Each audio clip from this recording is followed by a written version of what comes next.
Greetings, brothers and sisters. My name is Paul Boulanger. I'm currently serving as the CLC Director of Education, and I'm very excited to welcome you all to the CLC training on the Joint Statement on Violence and Behavior in the Workplace. First thing I'd like to do is I'd like to introduce you to James Henry to give us a few opening remarks. James, my brother.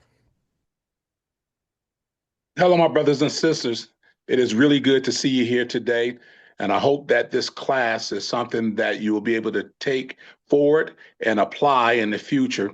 One of the most important things to letter carriers, besides their wages and having a standard that is commensurate with the work and devotion that we do, is having a harmonious, safe work environment that is full of dignity and respect.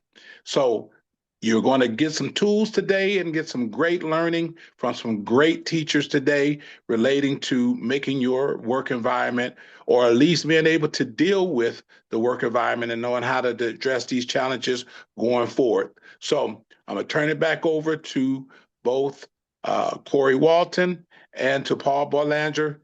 Enjoy the training today. Thank you for attending today. Thank you, brother, for those kind words.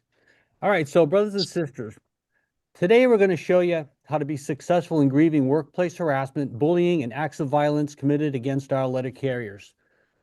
I'm going to open this up by talking about how the JSOV came to be and what it strives to accomplish.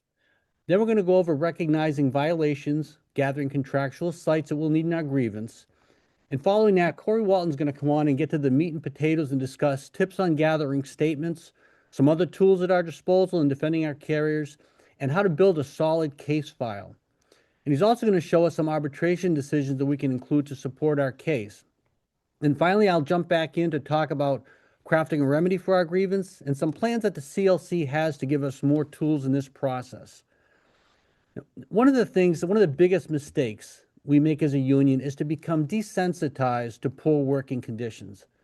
We should never take the attitude that any letter carrier should just toughen up or to let the little things roll off our shoulders. Harassment should never become business as usual. This training is going to focus on steps we can take to address the abuse of our brothers and sisters and to hold those accountable who fail to treat us with the dignity and respect that we deserve. So I think we can all agree that letter carriers face a great deal of stress in the workplace. Now, on this next slide, I want to talk to you about this survey that we had in 2023. So in 2022, we had 47 USPS-related suicides. In 2023, that jumped to 201, more than a 4-time increase in the number of suicides among postal employees. Is this directly related to our working environment? I mean, that's difficult to prove, but it's my opinion and the opinion of our brothers and sisters here that disrespect, intimidation, and bullying are on the rise on our workroom floors, and I think you're all going to agree with that. Now, I'm sure most stewards have heard of the Joint Statement on Violence and Behavior in the Workplace. This agreement was reached after the Royal Oaks tragedy on November 14th, 1991, where a letter carrier killed 4 and wounded 5 before taking his own life. I believe, in order to understand the joint statement, it's important to talk a little bit about the events that led up to this tragedy. So what I'm going to do is I'm going to read the joint statement to you. I hope I can have your patience with this. It's not very long, but we talk about it a lot, but we don't really look at the words. So I'm going to talk about this. I'm going to read it to you, and then we'll talk a little bit about the background of how it came to be. We all grieve for the Royal Oak victims, and we sympathize with their families, as we have grieved and sympathized all too often before in similar horrifying circumstances. But grief and sympathy are not enough. Neither are ritualistic expressions of grave concern or the initiation of investigation, studies, or research projects. The United States Postal Service, as an institution, and all of us who serve that institution, must firmly and unequivocally commit to do everything within our power to prevent further incidents of work-related violence. This is a time for candid appraisal of our flaws and not a time for scapegoating, finger-pointing, or procrastination. It is a time for reaffirming the basic right of all employees to a safe and humane working environment. It is also the time to take action to show that we mean what we say. We openly acknowledge that in some places or units there is an unacceptable level of stress in the workplace. that there is no excuse for and will be no tolerance of violence or any threats of violence by anyone at any level of the Postal Service, and that there is no excuse for and will be no tolerance of harassment, intimidation, threats, or bullying by anyone. We also affirm that every employee at every level of the Postal Service should be treated at all times with dignity, respect, and fairness. The need for the USPS to serve the public efficiently and productively, and the need for all employees to be committed to giving a fair day's work for a fair day's pay does not justify actions that are abusive or intolerant. Making the numbers is not an excuse for the abuse of anyone. Those who do not treat others with dignity and respect will not be rewarded or promoted, and those whose unacceptable behavior continues will be removed from their positions. We obviously cannot ensure that however seriously intentioned our words may be, they will not be treated with winks and nods or skepticism by some of our over 700,000 employees.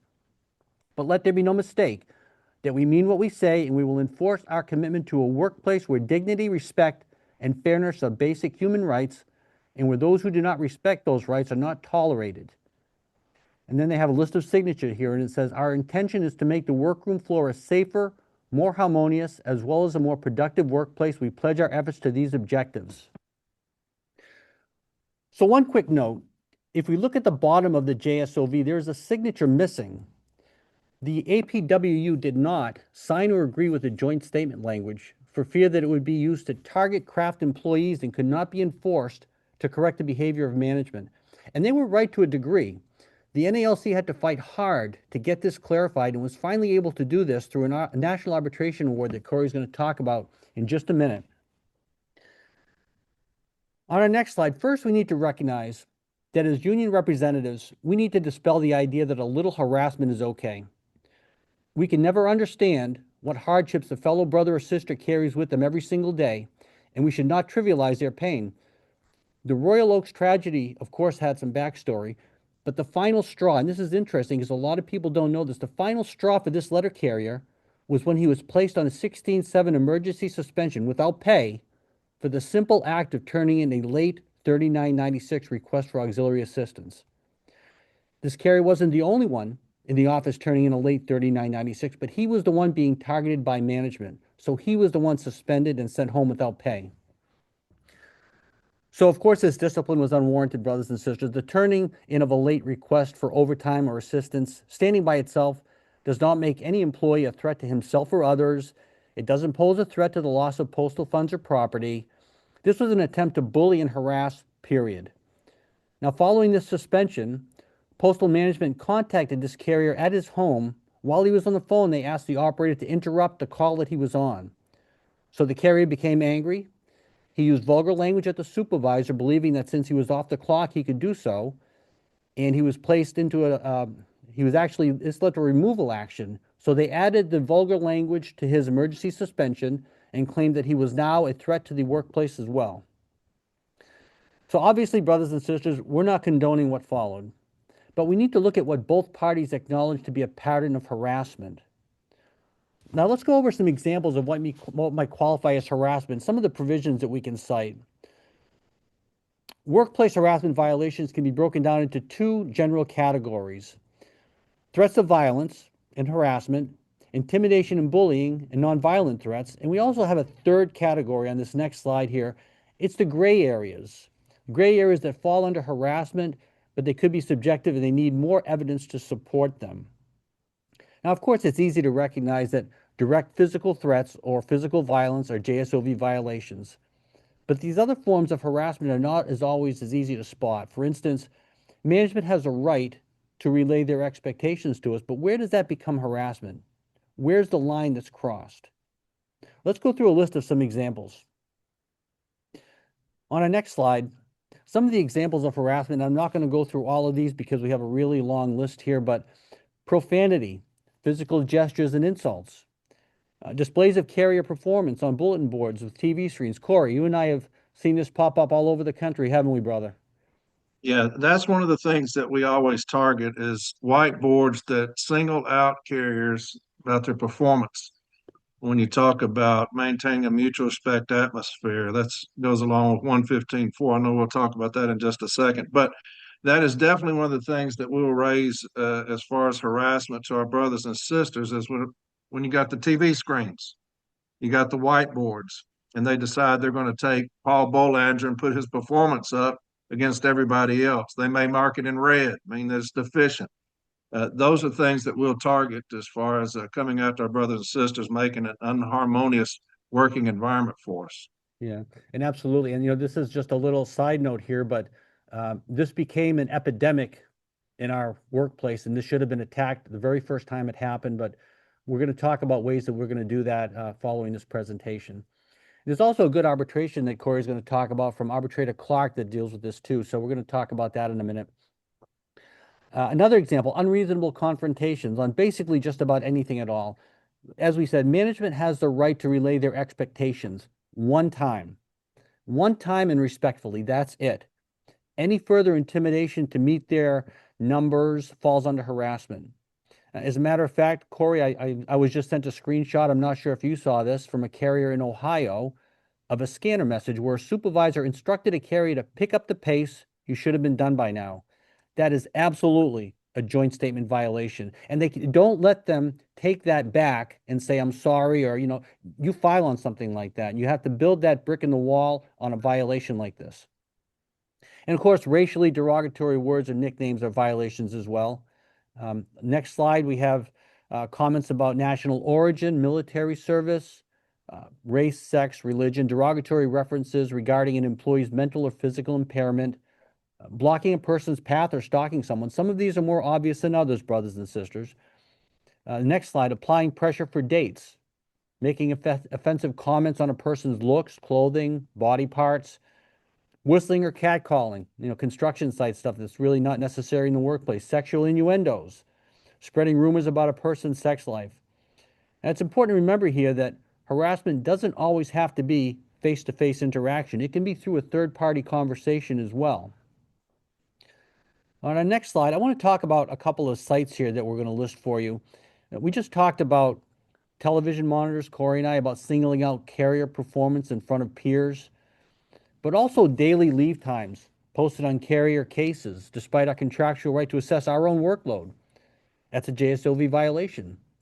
When we're instructed that we're limited to 1 hour of office time or 22 minutes of vehicle load time, 20 minutes of fixed office time, even though our contract outlines no such standards, and carriers are being held to 1 day counts or street evaluations.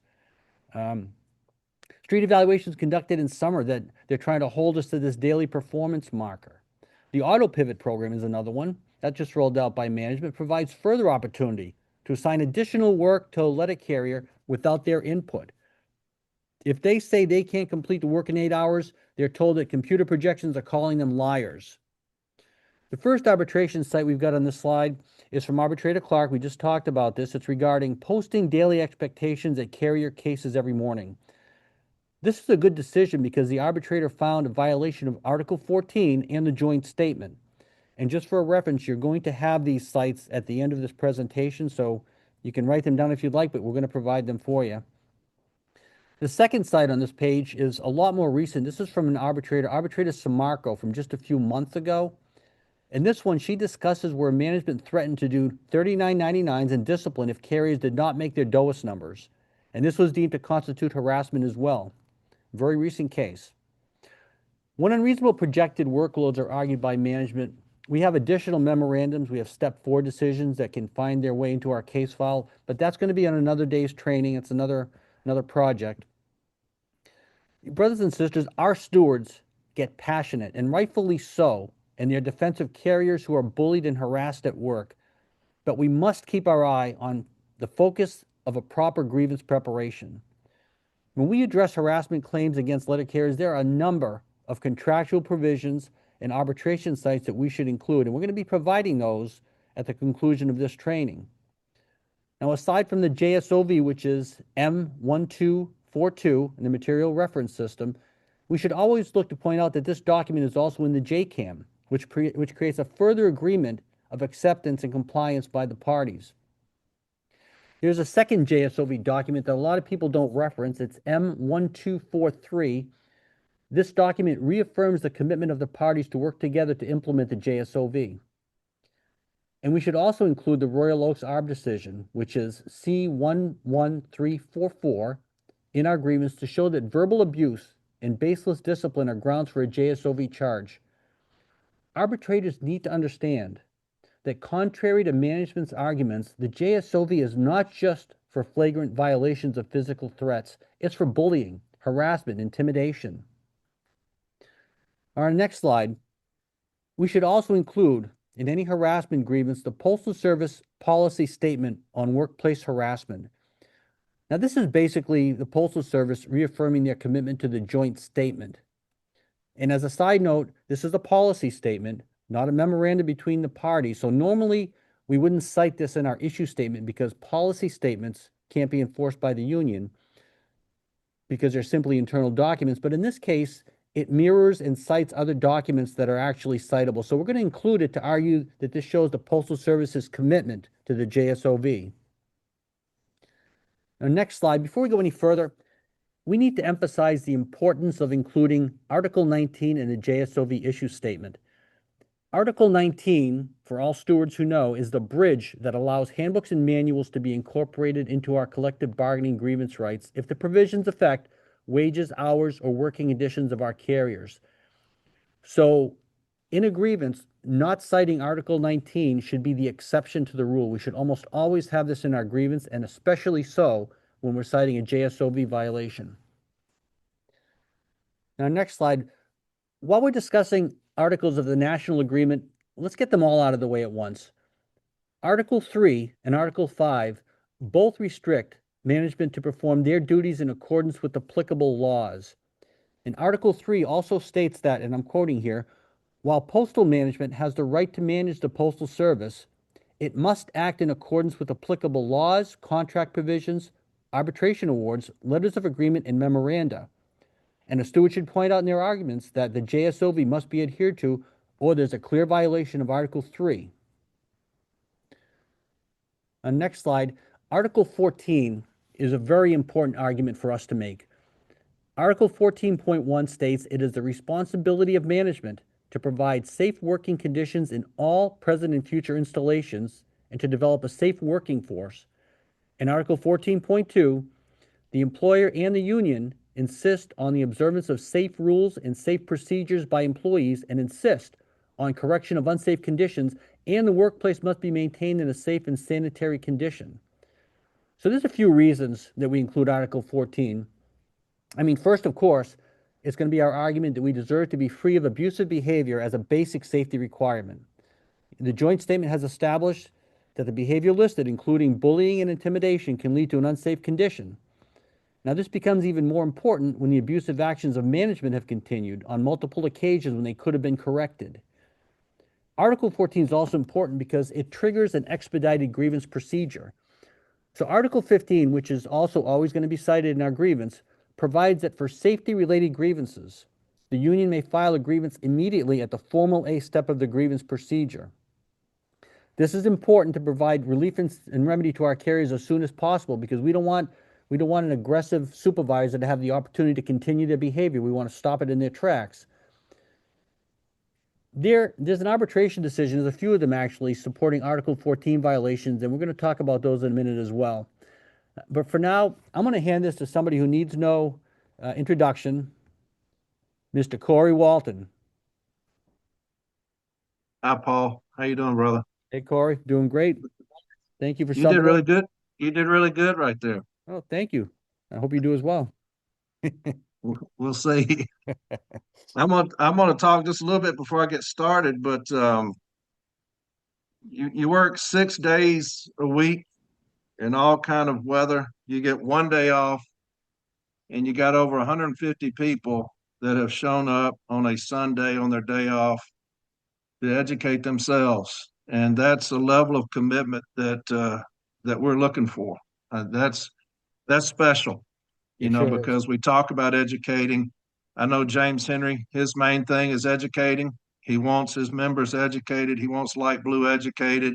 You look at the CLC, you've done LMOU training, you've done 6-day count training, and now you got JSOV training. But this is just something that you're going to experience when James Henry takes over next year. That's why Paul Boulanger has been assigned the responsibility of Director of Education, is because that's going to be something that James Henry puts an emphasis on. Nobody else is putting an emphasis on education, and that's a shame because I've always said an educated workforce is a devastating thing. I'm not just talking about educated shop stewards, formulaes, whatever. I'm talking about an educated workforce. And that's what James Henry wants, is an educated workforce. Hence why we're here on a Sunday afternoon educating about the JSOV. And so there'll be no gatekeeping when we take over. It's going to be education on steroids. I love educating. Paul loves educating. And so that's just going to be something that the union's going to be turned into is one of the premier educators that there is. And so I'm excited about that. I wanted to say that real quick. Another thing, Paul, when you was talking about Article 14, which is a critical article when we're talking about JSOV, JB always includes Article 14 in JSOV cases.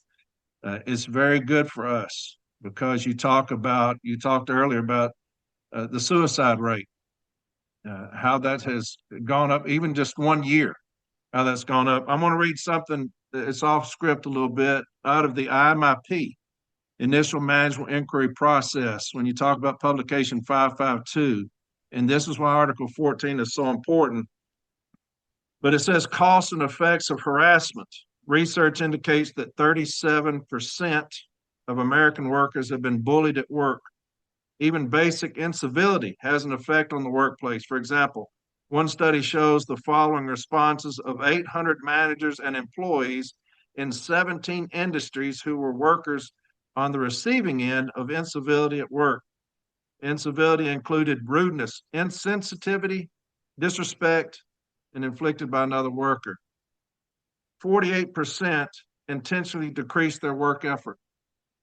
47% intentionally decreased the time spent at work or future interactions. 38% intentionally decreased the quality of their work. 80% lost work time worrying about the incident.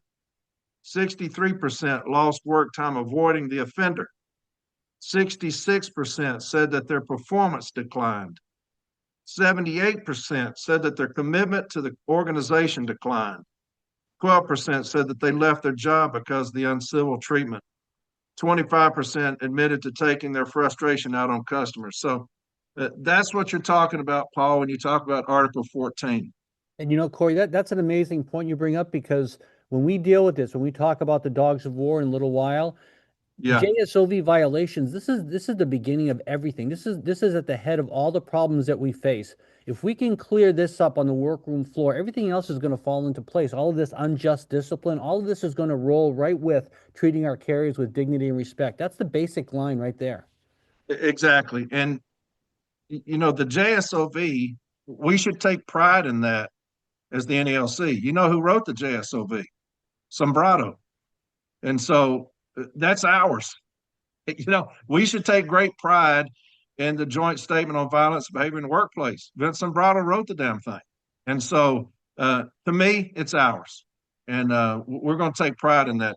Another thing when you're talking about, I'm still going on script, I apologize, is when we talked about this yesterday, so you allowed it. When you talk about contentions on the JSOV, Article 19 incorporates the JSOV and any other handbook or manual you're going to put in there, Postal Service Policy on Workplace Harassment. Also, Article 15. Article 15 incorporates the JSOV into the grievance arbitration procedure on page 15.1. And if you look at 15.1, I'm just going to read it. It's broad grievance clause. The second bullet point, alleged violations of other enforceable agreements between NALC and the Postal Service, such as building our future by working together, and the joint statement on violence and behavior in the workplace. In his award in the national case there, Arbitrator Snow found that the joint statement constitutes a contractually enforceable agreement between the parties and that the union has access to the grievance procedure to resolve disputes arising under it. Additionally, in his discussion of the case, Snow writes that arbitrators have the flexibility in formulating remedies to consider removing a supervisor from his or her administrative duties if a violation is found. And it says, note the national parties disagree over the meaning of administrative duties. And if you look up administrative, it means relating to the management of a company or the management of any office. And so to me, that's not a gray area. That's crystal clear in what administrative means. It means the management of any office. And so that's what we'll ask is if there's a violation of the joint statement that they'll be removed from that. But Article 15 also. So you got Article 15 and Article 19 will incorporate the JSOV into your grievance. And so, but yeah, let's get on with this. We're going to talk about 115.4. It's going to be our first slide. This is going to be your most basic one. This is when James and I, everybody was talking earlier, 115.4, maintain mutual respect atmosphere. I disagree with a lot of things that the joint statement has some level that you have to rise to find a violation. A lot of arbitrators will give you 115.4, maintain a mutual respect atmosphere. If you're on the workroom floor and manager confronts you, talks loud to you, puts something up on a whiteboard or on a television screen, 115.4 is generally where we will get some leeway there, some hay. We'll make some hay on that. But as part of the joint statement, Paul, that you read earlier, one of the things that it says, one of the lines that I use all the time when I have a manager, a supervisor that has quite a history of 115.4, but not the JSOV. If they've got quite a history of 115.4, maintaining mutual respect atmosphere, I will always attempt to include those in a JSOV case in arbitration because it says in part, those whose unacceptable behavior continues will be removed from their position. It does not say those who have a long history of joint statement violations. It says those whose unacceptable behavior continues will be removed from their position. So if we get a 115.4, that's a start. We'll take it. And I think, Corey, that line should be cited by stewards if they're going after a repetitive behavior issue. They should actually pull that right out of the joint statement and point to it. Yeah, because I can incorporate, 5, 6, 7, 115.4s, and you've done JSOV cases before in arbitration. That's what we'll do. We'll say those whose unacceptable behavior continues. It does not say those who have a history of joint statement violation. It just merely says those whose unacceptable behavior continues. Obviously, the supervisor or manager has an issue with their ongoing behavior because I've got 4 or 5 cease and desist on 115.4. And so, anyway, the national agreement sets out the basic rules and rights governing management and employees in their dealings with each other. But it is the frontline manager who controls management's attempt to maintain an atmosphere between employer and employee, which assures mutual respect for each other's rights and responsibilities.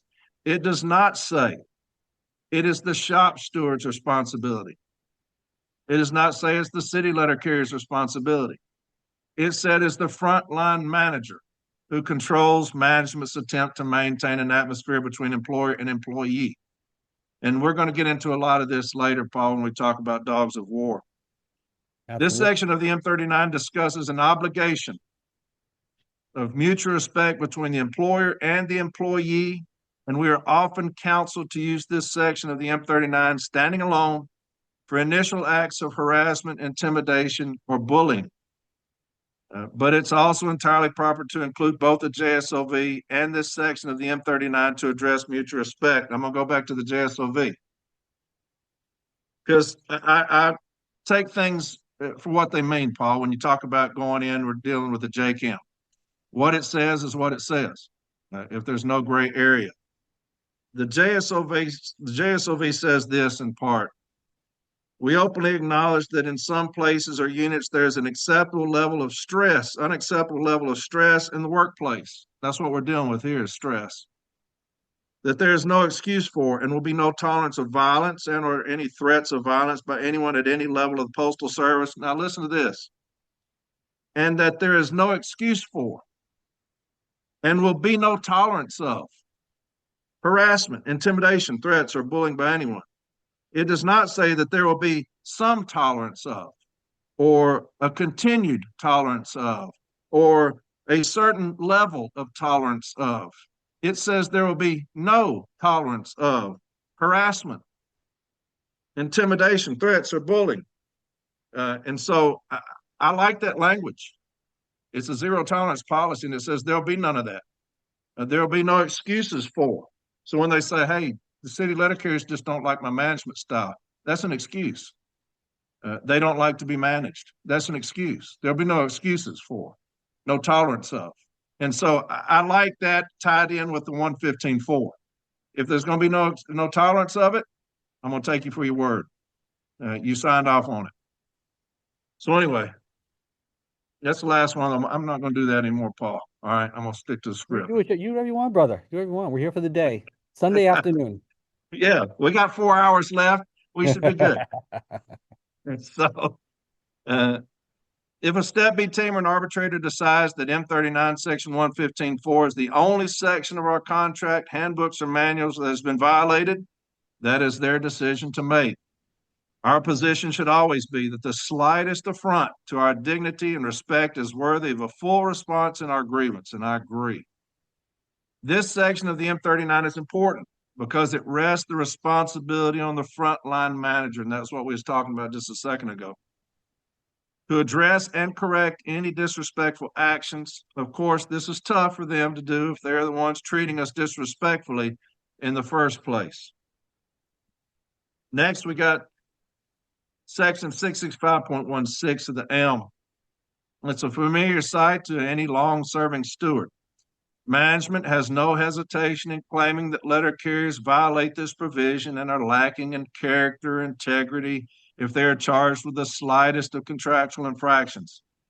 And yet they themselves claim to be above this provision in this very same chapter. ELM 665.24 specifically states that there must be no tolerance of harassment, intimidation, threats, or bullying by anyone at any level.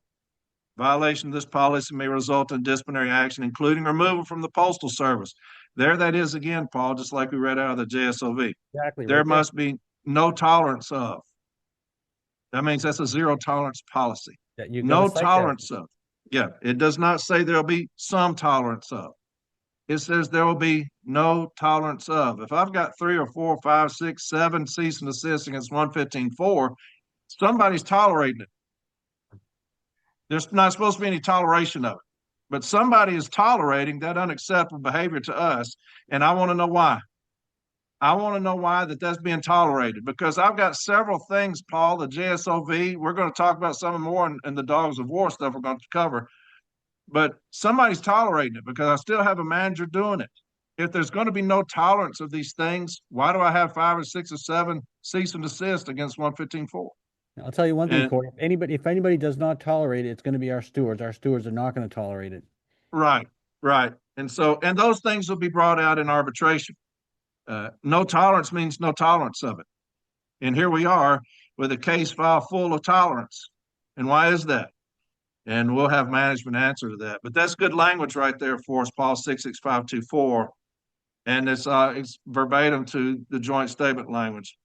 The Employer and Labor Relations Manual. Now, nowhere in ELM 66524 does it state that only letter carriers are held to these standards. In fact, it states anyone at any level. Same language as the joint statement. This is an important argument to make in our grievance. ELM 814. Employee rights and responsibilities is another helpful site. And all these things we're going to go over, just put them in your contentions. Just put them in your contentions. If they fit, they fit. If they don't, they don't. Put them in your contentions because maybe there's something that your Formal A knows of that we don't, that can put in there to support these provisions. Something maybe an advocate can pull out. And so I'd rather have too much than not enough when you get to arbitration. If I don't need it, I won't use it. But I hate to need it, don't have it.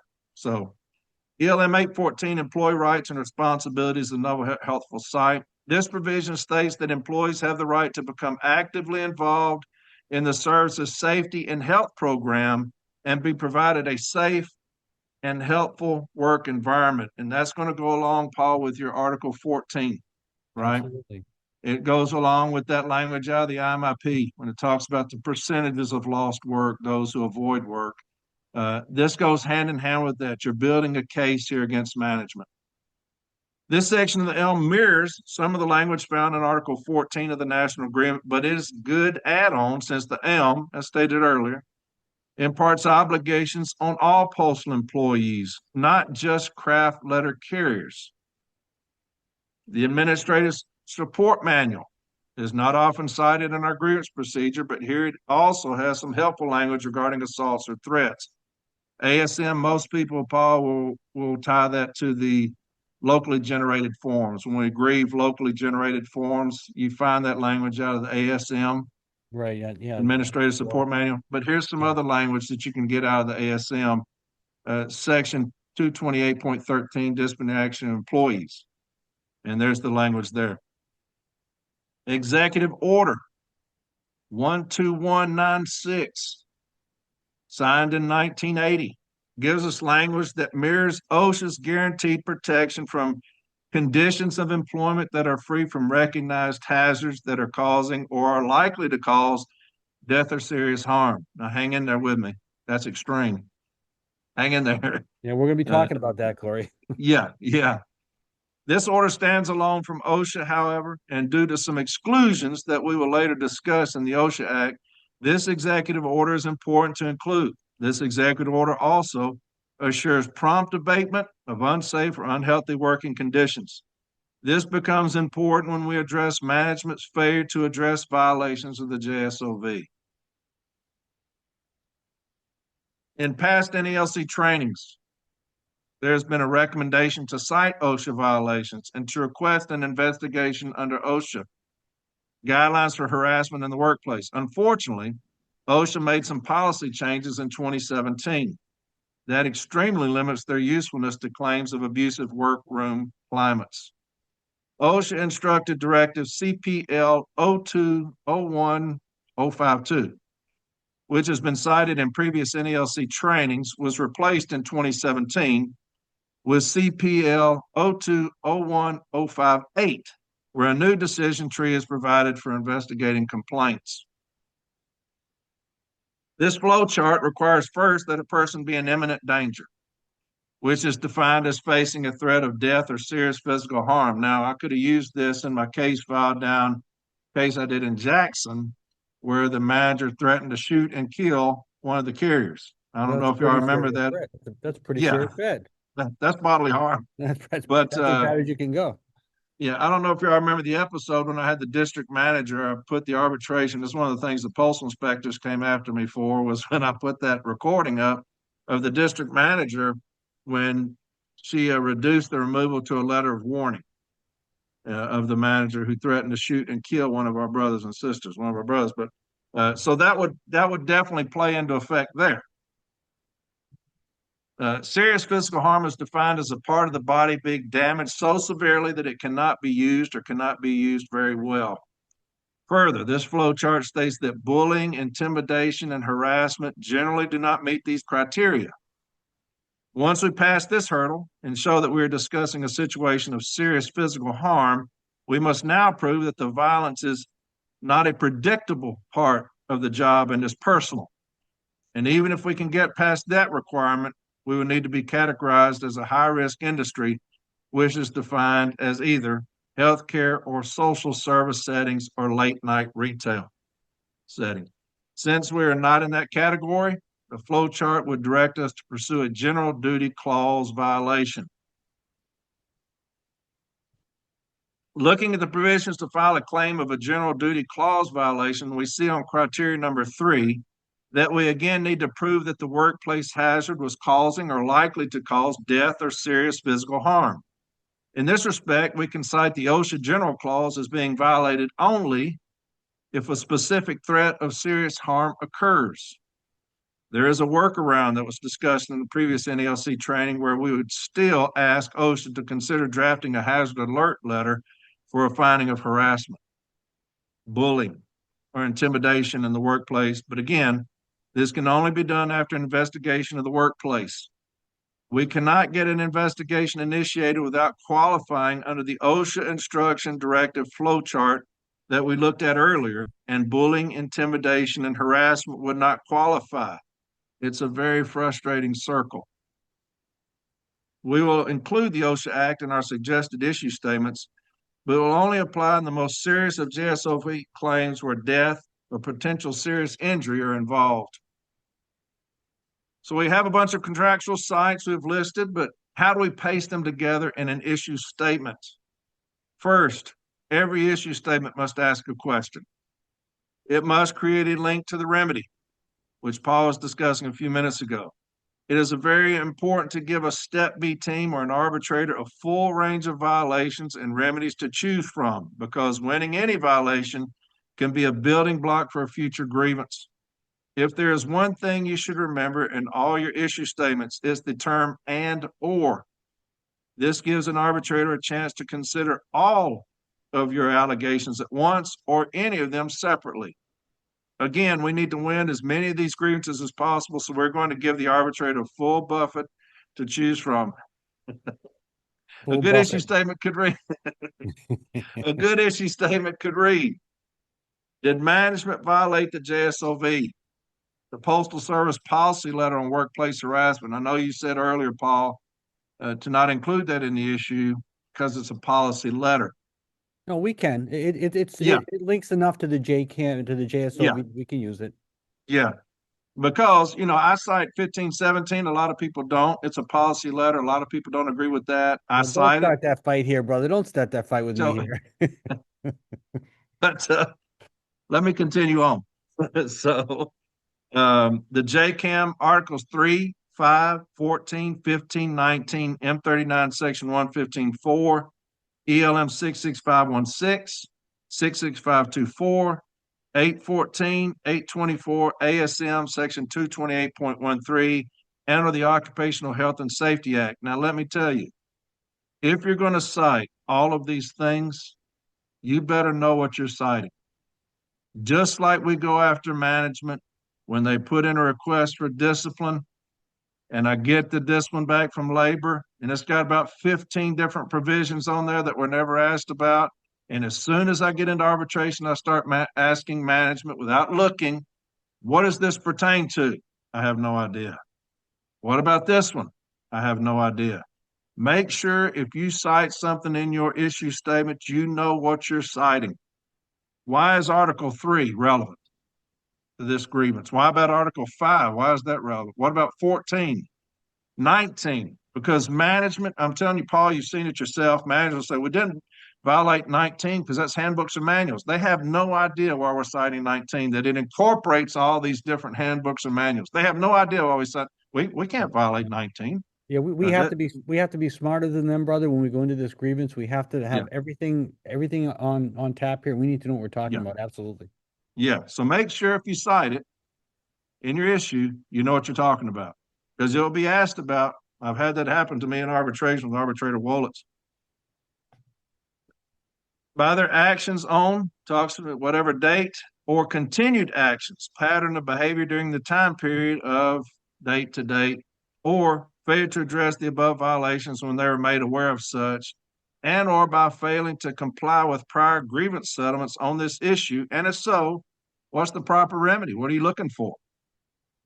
Past grievance settlements regarding the JSOV violations that have not been adhered to also call for Article 15.3 non-compliant sites to be included in your issue statement.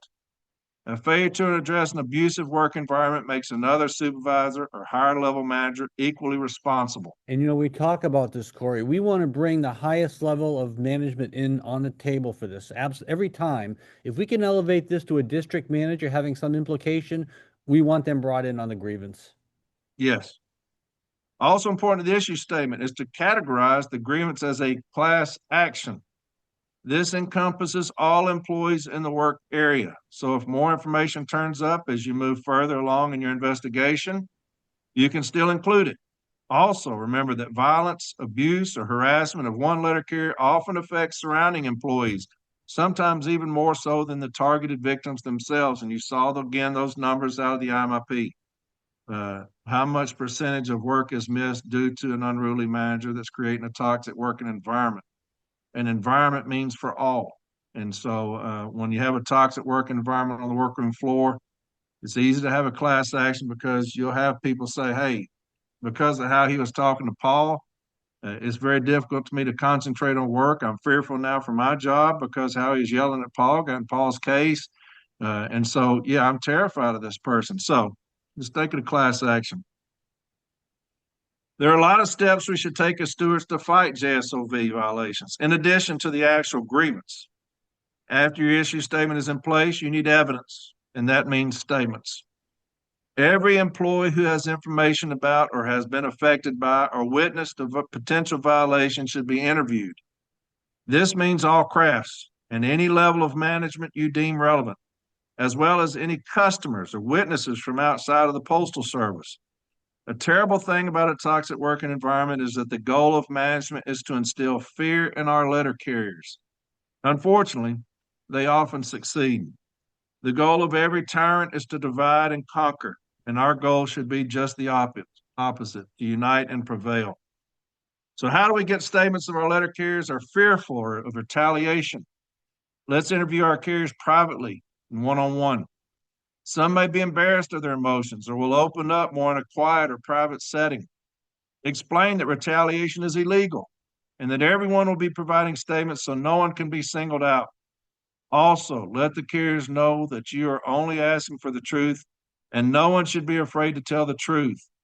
And another thing, when we go into these stations and they're saying, hey, this guy is a tyrant, he is a bully, he is taking it out on us. I'm fearful to write a statement because why? You just said he's a tyrant, he's a bully, he's singing y'all out, he's doing all these things. It's not like he's going to start. He's already doing it. That's why we're here. And so when people say, I'm terrified of him, he's going to do this, he's already doing it to you. We're in here trying to help. We're in here trying to remedy this thing. When you talk about the dogs of war, we're in here to make sure that you come to work in a toxic-free environment. Yeah. It's already happening to you, or we wouldn't be here. I think, Corey, that every carrier wants to stand up for themselves. They just need somebody to back them up, and that's what we're going to do. Yeah, yeah. If you say, hey, I've already got 6 or 7 statements from your carriers, that may help. Because it is. I get it, but we're here to help you. Yeah, and the other thing too is when carriers are nervous or afraid of retaliation, you just tell them, hey, they're going to have to go through us to get to you. Yes. You should ask the carriers to write their statements on the spot, not later. One thing, statements given sooner hold more weight with an arbitrator, but also when a carrier has time to worry about repercussions sitting at home later, they may change their minds, and that does happen. As for the actual statements themselves, suggest that your witnesses use descriptives. Some examples might be, the supervisor's face was red, his voice was elevated, he was too close, violating personal space, walked over very quickly, slammed her hands on the desk. Any details will lend authenticity to a statement. And we may talk about it later, but also if a supervisor or manager cusses you out or cusses a carrier out, say that. Write it down. It's not time to be churchy on these statements. I'm a deep Southern Baptist and I don't use that language. Write it down and ask for forgiveness later after you wrote it down. But we need that on the statement. It is extremely powerful when either you read it or I read it. And so, yes, write down exactly what was said verbatim, word for word. And Corey, I mean, you're absolutely right. The arbitrators and Step B teams have heard all these 4-letter words before. If you go into the arbitration program and Google any 4-letter word you want, you're going to get arbitrations that are going to pop up. So you be honest. You tell the truth. Yeah. You relay exactly what was said by these people. Not the F word. You don't spell it out. You say it. Exactly what the supervisor said to the carriers. Yeah. Yes. Yes. They're all adults there. They've heard it before. You're not going to shock an arbitrator. They've heard everything. So yeah. Try to have your witnesses avoid making derogatory comments or character attacks. And that is critical because we're trying to make them look a certain way. We don't need to make it look like we're on the floor a certain way. This fool told everybody, or this buffoon, or this SOB told everybody this. Don't do that. Just say the supervisor came over and said this, and it's constant. He's constantly harassing us. Don't call them names or anything because we're trying to set us apart from them. It's hard to keep anger out of these statements, but we should focus on how the behavior of management affects us instead.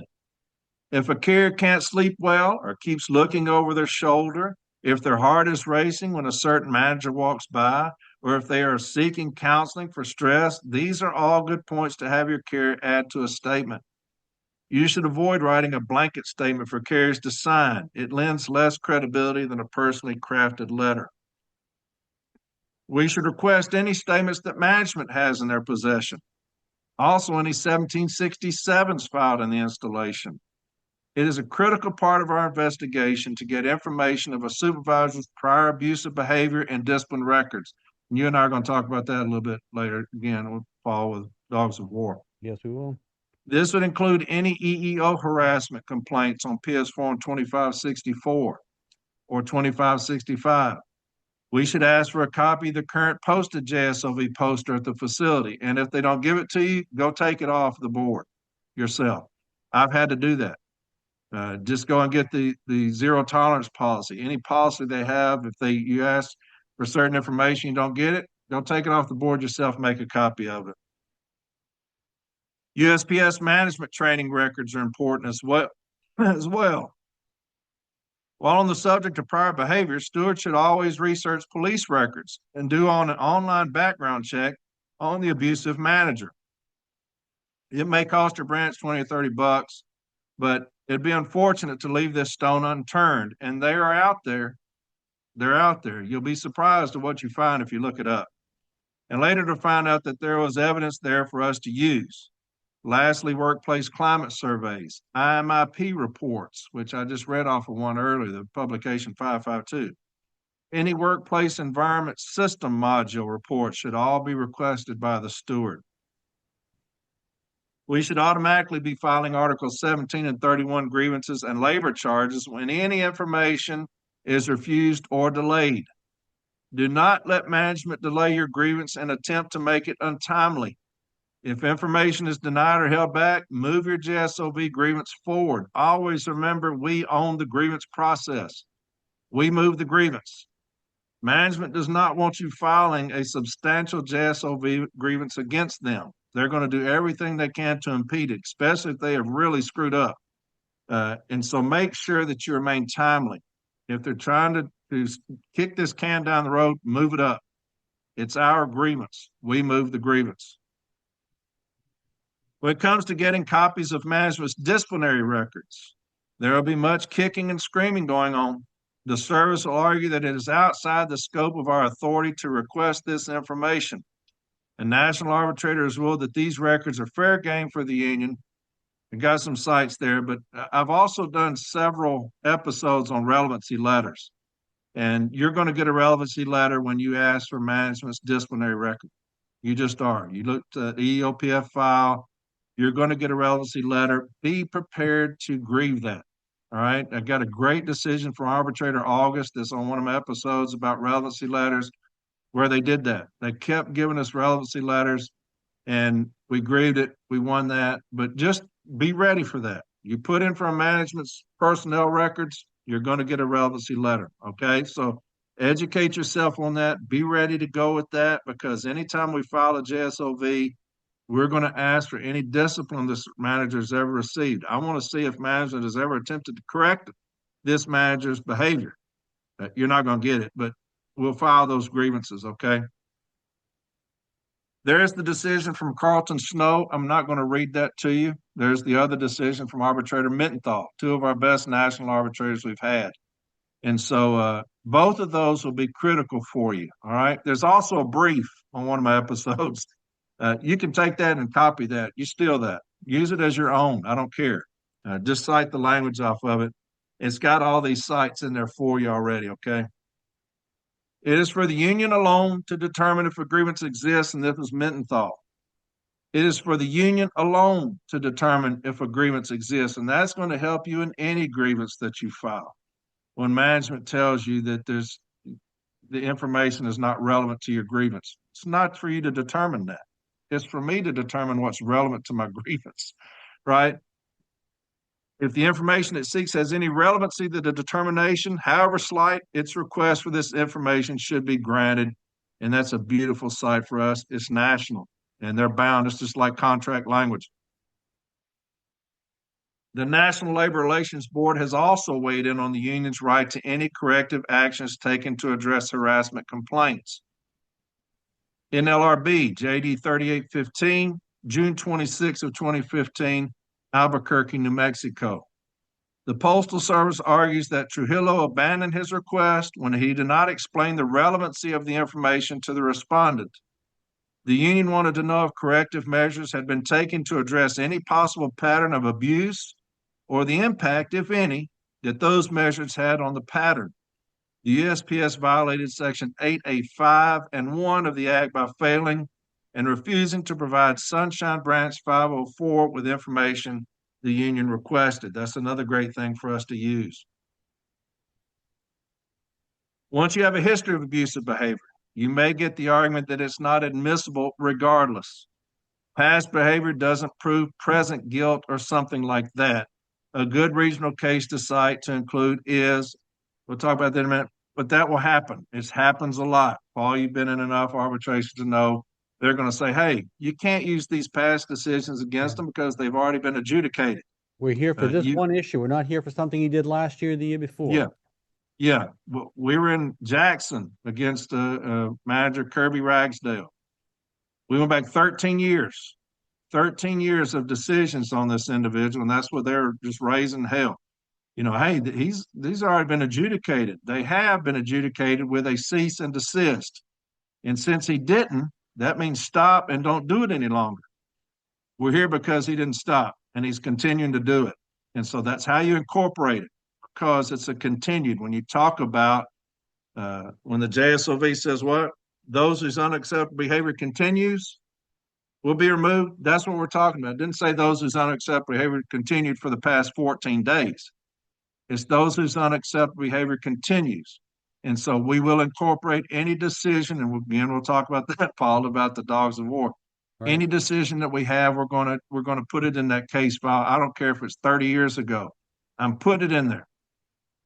You know, Corey, you talked earlier about police reports. Just a quick aside. We had a police record that we searched on a supervisor in a JSOV case, and we found out that he had thrown a remote control at his wife one time. And we put that in the case file. That speaks to behavior. Exactly. Yeah. It's not just if they come in and say it's work related. No, sir. No. You're like this at home. And so this person just didn't need to be any kind of managerial position. Arbitrator Jacobs. I can't remember if this was my case or not, Paul. We talked about this because I remember citing evidence 406. In this case, management objected to the union presenting evidence of past behavior by the offending supervisor manager. The union argued that past behavior was in fact demonstrated by the offender in the past. We can also cite Federal Rule of Evidence 406, which states, evidence of a person's habit or an organization's routine practice may be admitted to prove that on a particular occasion, the person or organization acted in accordance with a habit or routine practice. Of course, rules of evidence are not the same as our contractual rights, but they can be referenced as the standard in judicial settings, such as arbitrations. The above rule of evidence can again be cited to include a criminal history in our grievance file. All right, once you have the witness statements and have gathered some additional evidence, you should start explaining why each of the listed provisions in your issue statement was violated. Type out the provision in your contentions and talk about it. When you talk about the Postal Service policy on workplace harassment, why is that violated here? When you got it in your issue statement, why is that violated? We talked about that earlier. When you got 6 or 7 things in your issue statement, go ahead and tell why it's violated, right? The Postal Service policy on workplace harassment, it talks about there's a commitment from the employer to the employee that there'll be no tolerance of. You got ELM 665. Why is that violated? Well, because there's a commitment from the employee, from the employer to the employee, that there'll be no tolerance. The JSOV, same thing. There's a commitment from the employer to the employee that there'll be no tolerance of any of these things. And here we are. And so just make sure that if you put it in your issue statement, explain why it was violated and be ready to answer for it. As an example, M39 section 115.4 applies because the curse words directed at me by this supervisor show a lack of mutual respect. Go into detail, what was said, when it was said, why it was not justified, etc. Then move on to the next provision. Once you've provided explanations for why each is violated, be prepared to also add some arbitration decisions to support why management will say you are wrong. You do this by adding the applicable quote from the decision in your arguments, but by also attaching the entire arbitration decision to your grievance file as well. As a reminder, we will be providing you with some reading material at the end of this training. One of the most important decisions you'll be adding to your case file is a national award reached by arbitrator Carlton Snow. The grievance procedure of the national agreement may be used to enforce the parties' bargain, and arbitrators have available to them the flexibility found in arbitral jurisprudence when it comes to formulating remedies, including removing the supervisor from his or her administrative duties.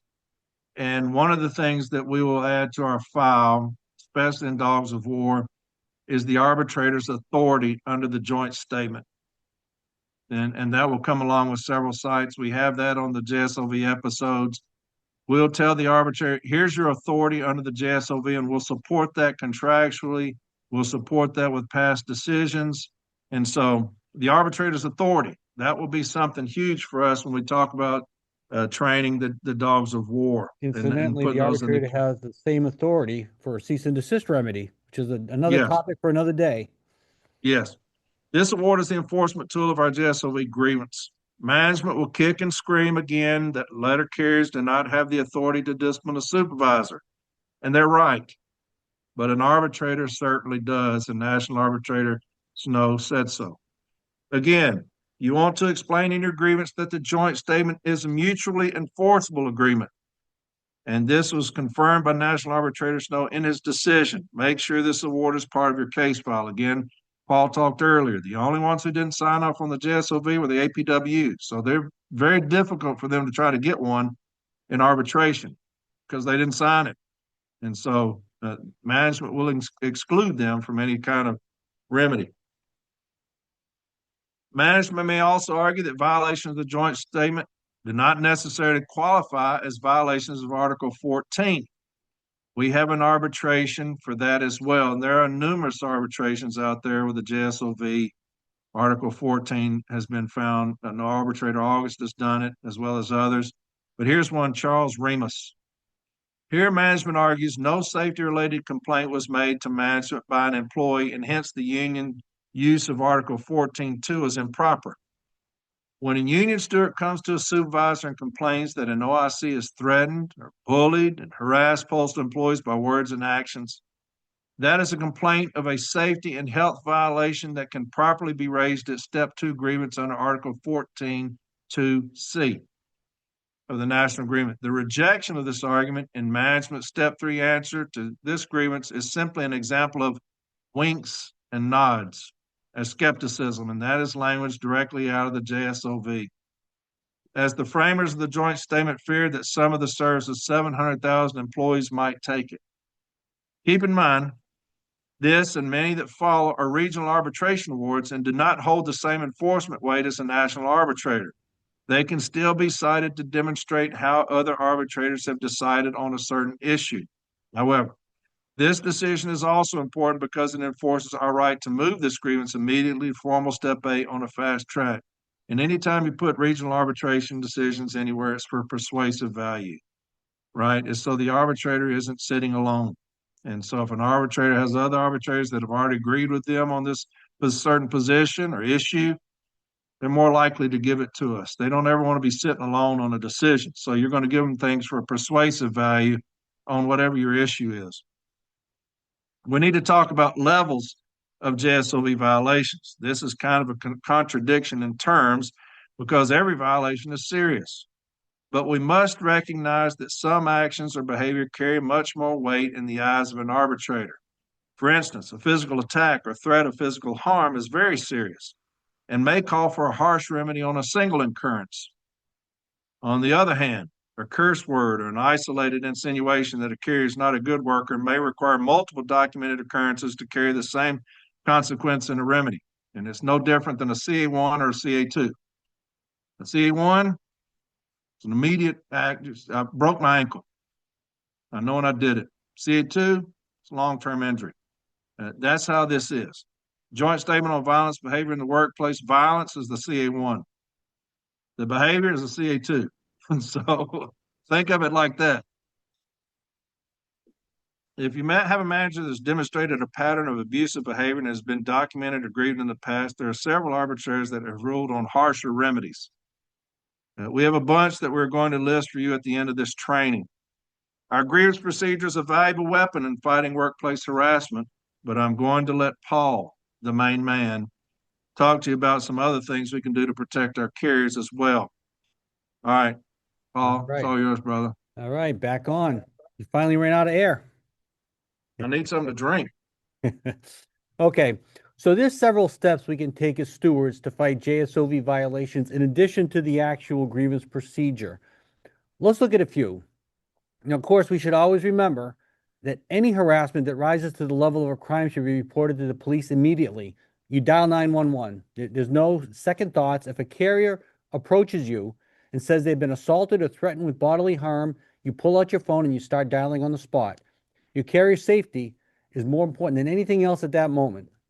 And you're also going to want a police report number, and you'll need to follow up on whatever action's taken. This absolutely becomes part of your grievance core. You put that police report in there, management's not going to get it for you. You're going to have to get it yourself. Now, on this side, we're looking at a form 1767.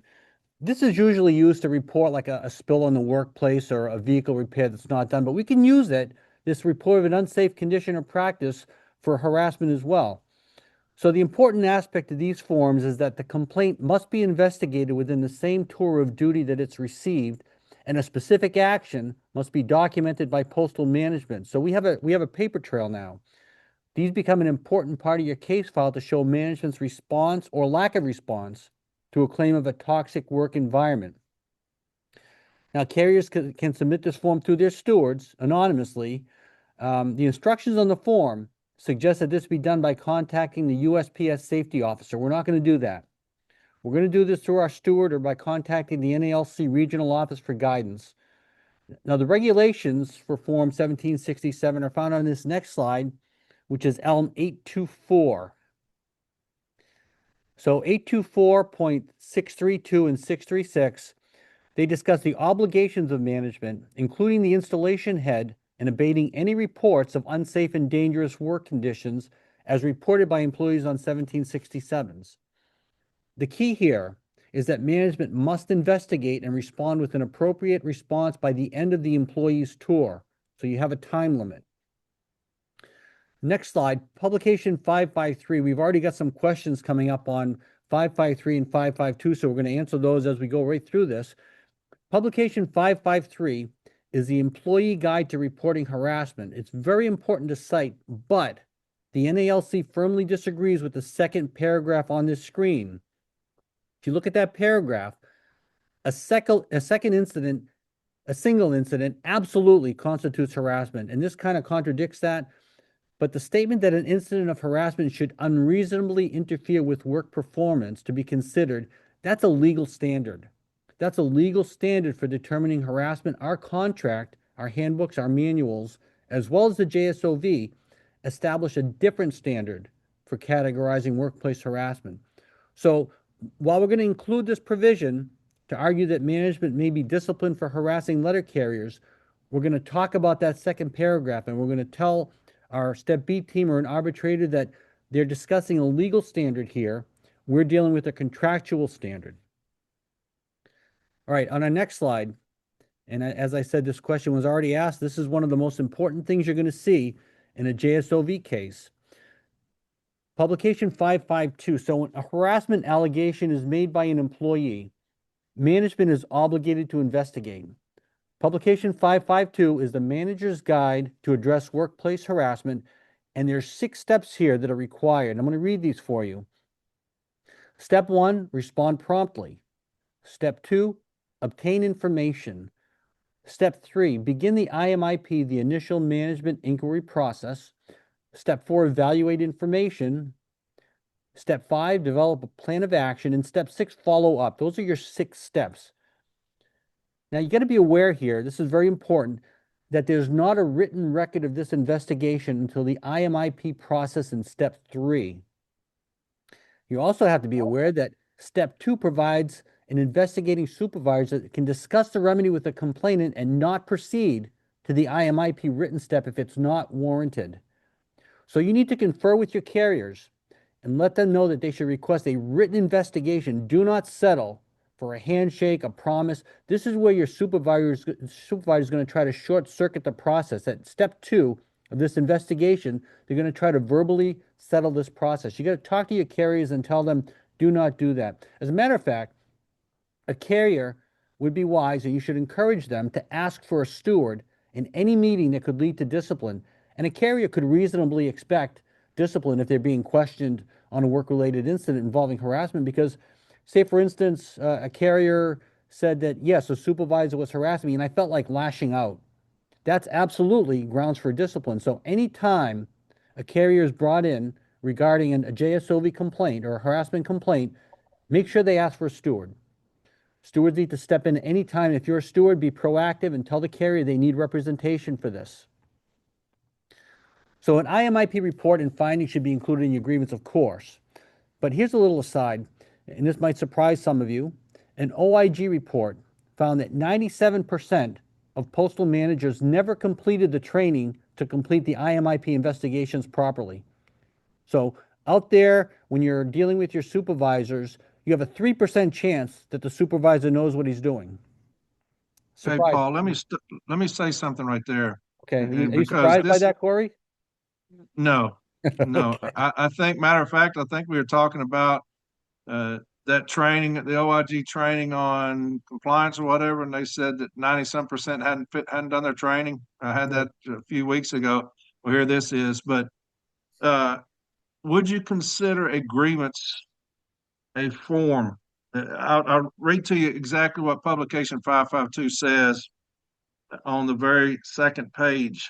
Respond promptly to the complaint, regardless of its form or content. And so a grievance to me would be a form of some kind of content. So That's if actually I the filed a, definition. That's the definition of a grievance, is a complaint. yeah, if I file a grievance on a supervisor, to me, they're obligated then, once I give that to them and have statements, to initiate an IMIP. And that's what I held, if you remember in the Memphis miniseries, and I'm questioning the formal step A, isn't the grievance a form of a complaint and a statement? Wouldn't that be, once you've seen the statement about this harassment, wouldn't that be enough to trigger an IMIP? And so when it states, respond promptly to the complaint regardless of its form or content, I'm going to hold management accountable to that. When you talk about the Postal Service policy on workplace harassment, that's where you first find Publication 552 under management's responsibilities. It says they must. Doesn't say they might, they should. It says they must. Under Publication 552, initiate an IMIP once I get any form of complaint. And And we should so file, and we should file a grievance if they don't proceed with that. You're absolutely right. It's their I obligation. put in a request for information about a week after that complaint, that statement. They saw that statement and said, "Hey, I've shown you the statement and the grievance about the toxic working environment or whatever the supervisor did. I'm putting this information request. I want to see where you've initiated the IMIP. At least reached out to HR and said, well, I didn't do that. Well, it says here that you must do it. So maybe we have agreements there as well, that you didn't do one of your responsibilities under your own policy. Yeah, absolutely, brother. Absolutely. So finally, if an incident involves any threat or act of violence to letter carriers, a steward should formally request the involvement of a threat assessment team. Now, this is management's team, I understand, but we want a formal investigation. So if you Google Publication 108, which is the Threat Assessment Team Guide, I think it's a 30 or 40-page document. This should be included in your grievance, the entire document. The Threat Assessment Team Guide provides a risk rating for a complaint, and I'm going to read these to you as well. Priority 1 is an extreme risk, a clear and immediate threat of violence to an identifiable target. Priority 2 is a high risk, a threat of violence, usually either to an identifiable target but currently lacking immediacy, or a specific plan or violence but not lacking a specific target. Priority 3 is a lower moderate risk, a relatively nonspecific threat of violence from a person expressing concerns with personal or organization issues. And the last one, priority 4, no threat of violence indicated. Corey, can you tell me what you think a manager is going to determine the threat of their supervisor to be? What level do you think it's going to be? They're going to, no threat of violence indicated, right? We found them innocent. Yeah, that's something that you always deal with. It's not the results that I'm concerned about, is if you did it, because management will never manage management. We've always talked about that. They're never Right. going to correct themselves. They're going to, whatever the manager did, this IMIP process is, they found nothing. Right. We went in, we talked to the carriers, we found nothing. But the thing about publication 552, the IMIP process in itself, is you got statements. You're going to have the statements there, where carriers have filled them out, where you question the carrier. We'll get all of that, because what you're going to have the carriers saying and what management's determination is are going to be two entirely different things. And if we can get that manager in there on the stand and say, no, this carrier said that, they're threatened so much that they sat out in the car crying every morning, you didn't think that that was substantial enough to warrant, or this carrier did this, and it really makes them look stupid. So it's not the results that we want, because it will always come out in management's favor. I want to know if you did one. And if you did one and you said nothing happened, that's typical for management, because management will never manage management. And that's just the way it is. This is the winks and nods that the joint statement Yes. talks about, and that's what we're looking for. Exactly. Yep, yep. But and on another note too, this is a little aside from what we're training you on today, but if a carrier that you're representing is charged with any kind of a harassment or threat, or they're taken out of work on a 16-7, ask for this same report, because you want to see what the final risk rating that the Postal Service determined to be in that situation too, because that might exonerate your carrier. Just a little aside there. So, next slide. A steward should always request a threat assessment team final disposition report. Management is not going to want to give this to you, again, because it's going to show that they're winking and nodding and not taking care of a problem. They're going to give you reports of an initial investigation showing how hard they worked, but they're going to delay and avoid giving you their final risk rating and corrective action. So you're going to need to push for this report. You're going to have to keep filing and asking for it.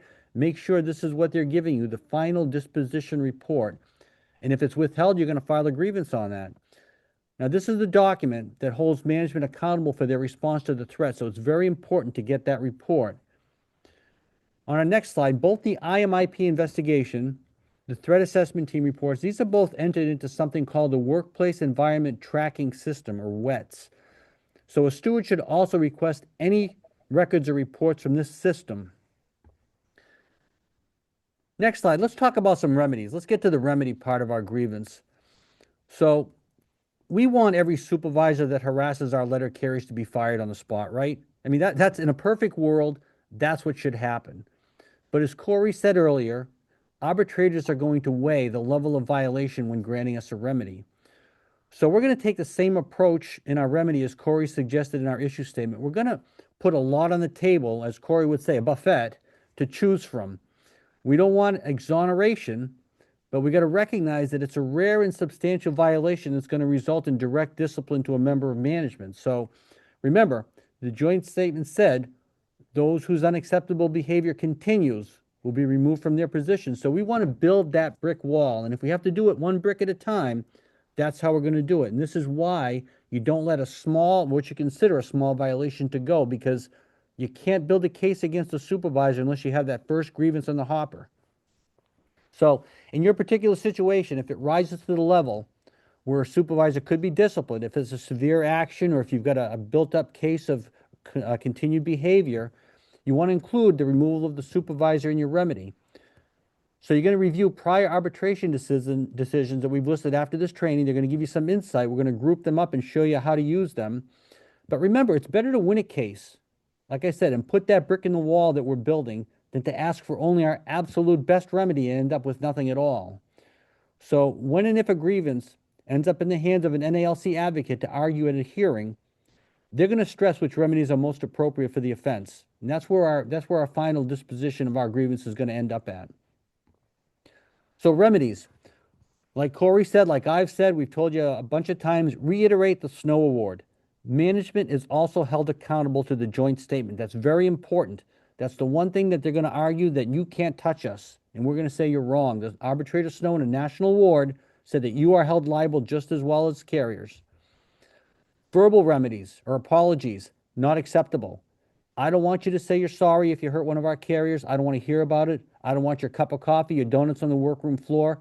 You've already committed the crime. I don't want to hear what you have to say about it. We're going to go after it in the grievance procedure. We want to make the grievance whole for any lost wages or benefits or financial losses. Now, it's very hard. Now, I know we want to make pain and suffering part of our grievance, right? But we can't really say those words. But we can request what affects the carriers. If they've lost wages, if they've had to seek medical treatment, if they've lost time with their family, all these other benefits, those can be part of a grievance settlement. Maybe a signed acknowledgement of a violation. That's always nice to have on the bulletin board at work, a supervisor saying that they admit that they violated the joint statement. Next slide. Maybe a signed recognition of a specific inappropriate behavior to be posted. That's also a good remedy to put up there.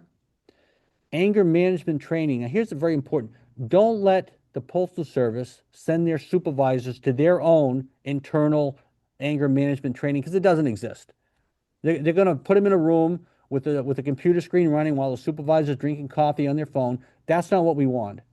We want a certificate of completion that they've actually gone to an anger management course. And OSHA does provide a specific course for this. You can look that up. Make sure they have to go somewhere and get trained. Don't make this easy for them. And we're going to want proof of that training. We want something to hang on our wall and put in our future grievances. And we want a cease and desist. I'm telling you right now, brothers and sisters, I realize, Corey realizes, James realizes, there are some voices in the NALC that have adopted an atmosphere of caution towards cease and desist remedies. We're not going to buy into that. The abuse of our carriers warrants an order of absolute compliance. We're not here for a maybe or a promise. We're here for contract compliance. So you're going to ask for a cease and desist. Let me say something. Go right ahead, brother. We talked about this yesterday.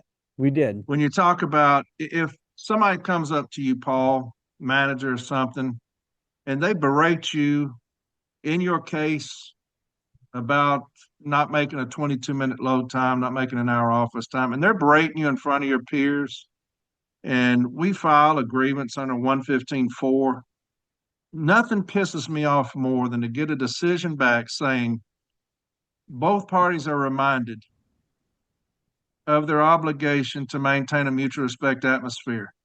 Well, why do I need to be reminded? I filed the damn grievance. Right, exactly. I don't need to be reminded. I filed the grievance. Why are you reminding me? I'm filing the grievance on the guy who's over here berating my people, and you're going to tell me that I'm reminded of it. Hell, I filed it. That right there chaps my ass, because it carries no weight whatsoever. No weight. When you say both parties are reminded, okay, and what has that got to do with him berating Paul in his case in front of his peers? That's what you're talking about. You've got to have a cease and a desist. Stop and don't do it any longer. Because if we're going to say there's this commitment from everything that they have, every publication that you can find, there's a commitment from them to us, that does not help me. If you're saying there's no tolerance of, that doesn't help. I can't use that. I can't use that. I can never put that in a file, because it's going to say, well, that doesn't show guilt of anybody. I know it, but he berated, but it doesn't show guilt of anybody. But I got Paul here. He's going to take, it doesn't show guilt of anybody. It does me no good, because both parties are reminded of, okay. Yeah. I know. Just like what Yeah. you just said, Corey, about carriers having to stand up and make their statement and make their fight. Well, we have to make our fight too. If we don't and fight get for a cease crushed. and desist, if we don't even fight for our rights, who the hell are we? You know, Yeah. And you hear that so much from stations when you go in, they'll say, I've already filled this out. I've already written statements. I've already done all of this. I remember when we were in Hattiesburg, we've already filled all these statements out. Nothing's happened. Nothing's going to happen this time. I'm not even going to get involved. That's what happens when you beat the workforce down, when you're trying to do something against an unruly manager and you get some mealy mouth language that you can't use. Carriers just say, whatever, I'm not even getting involved anymore. Good luck with that. And you run into that all the time. Carriers, you ask carriers to come testify. I'm not even going to deal with that. Nothing ever happens. I'm not going in there. And so, yeah, But on the you other got hand, Corey, on the other hand, when they see things starting to happen, they're going to get excited. They're going to start that. fighting. Yes, yes.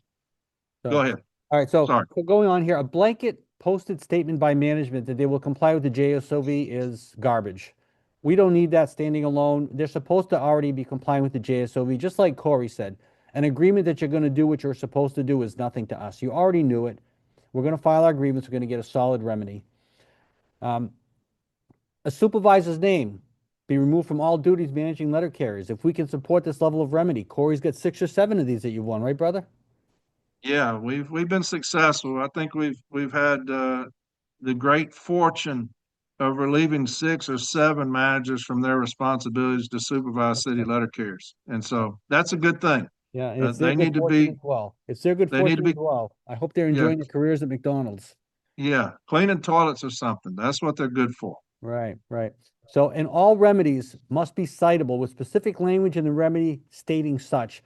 We don't want a grievance remedy that we can't cite because we just talked about building that wall. Well, every brick has to be a citable remedy. So don't let yourself be fooled into a better remedy that can't be cited. I would rather take a 1154 remedy that can be cited than something that can't be. And use the words and or. Whenever you do your remedies, the same thing as we said with the issue statement, you want to have a wide variety of remedies so that the arbitrator or an advocate can choose which remedy is most appropriate. Okay, our next slide. This is exciting, Corey. National level changes that we need. Let's talk, brothers. So I think we both agree, and I think James agrees, and I think everyone on the CLC slate agrees, that our carriers, our stewards, are not idiots. They can read a regional and a national arbitration award, and they can learn from that. And we're going to make those available to our carriers again, aren't we? Yeah, I remember, Paul, when I first started this podcast and I was putting sites out there, and a lot of people got on social media, quit putting sites on there because it doesn't pertain, or we don't need to give y'all access to that because y'all don't know what you're talking about. We're not idiots down here on the workroom floor. If I've got an Article 8 5G violation, I'm not going to put an Article 16 case in there. I'm not a dumbass. I know how to read. I know what it applies to things. Will we have that? Well, of course. You're going to have that small percentage that may put in a wrong site.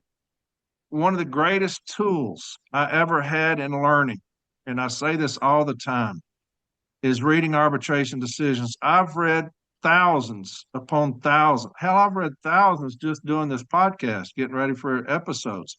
Not this podcast, but my podcast, getting ready for episodes. There's no greater tool because it gives you an issue statement. It gives you what topics you're looking for, whether it's opting, deems And you find desirable. and you find out what works and doesn't work too, brother. And you get new Yes, ideas. You get new ideas on what other stewards have put forward that actually applies to your grievance. it has management's position. That's generally not going to change. Every once in a while, they'll throw something different in there, but management's position, if you have 1,000 cases, will be the same in 950 of them. So you'll get ready for management's position. This is generally what they talk about. How are we going to defend that or beat that? And then you have our position. That's going to help you because it'll have sites in there that we've used already and things that we may not have thought of.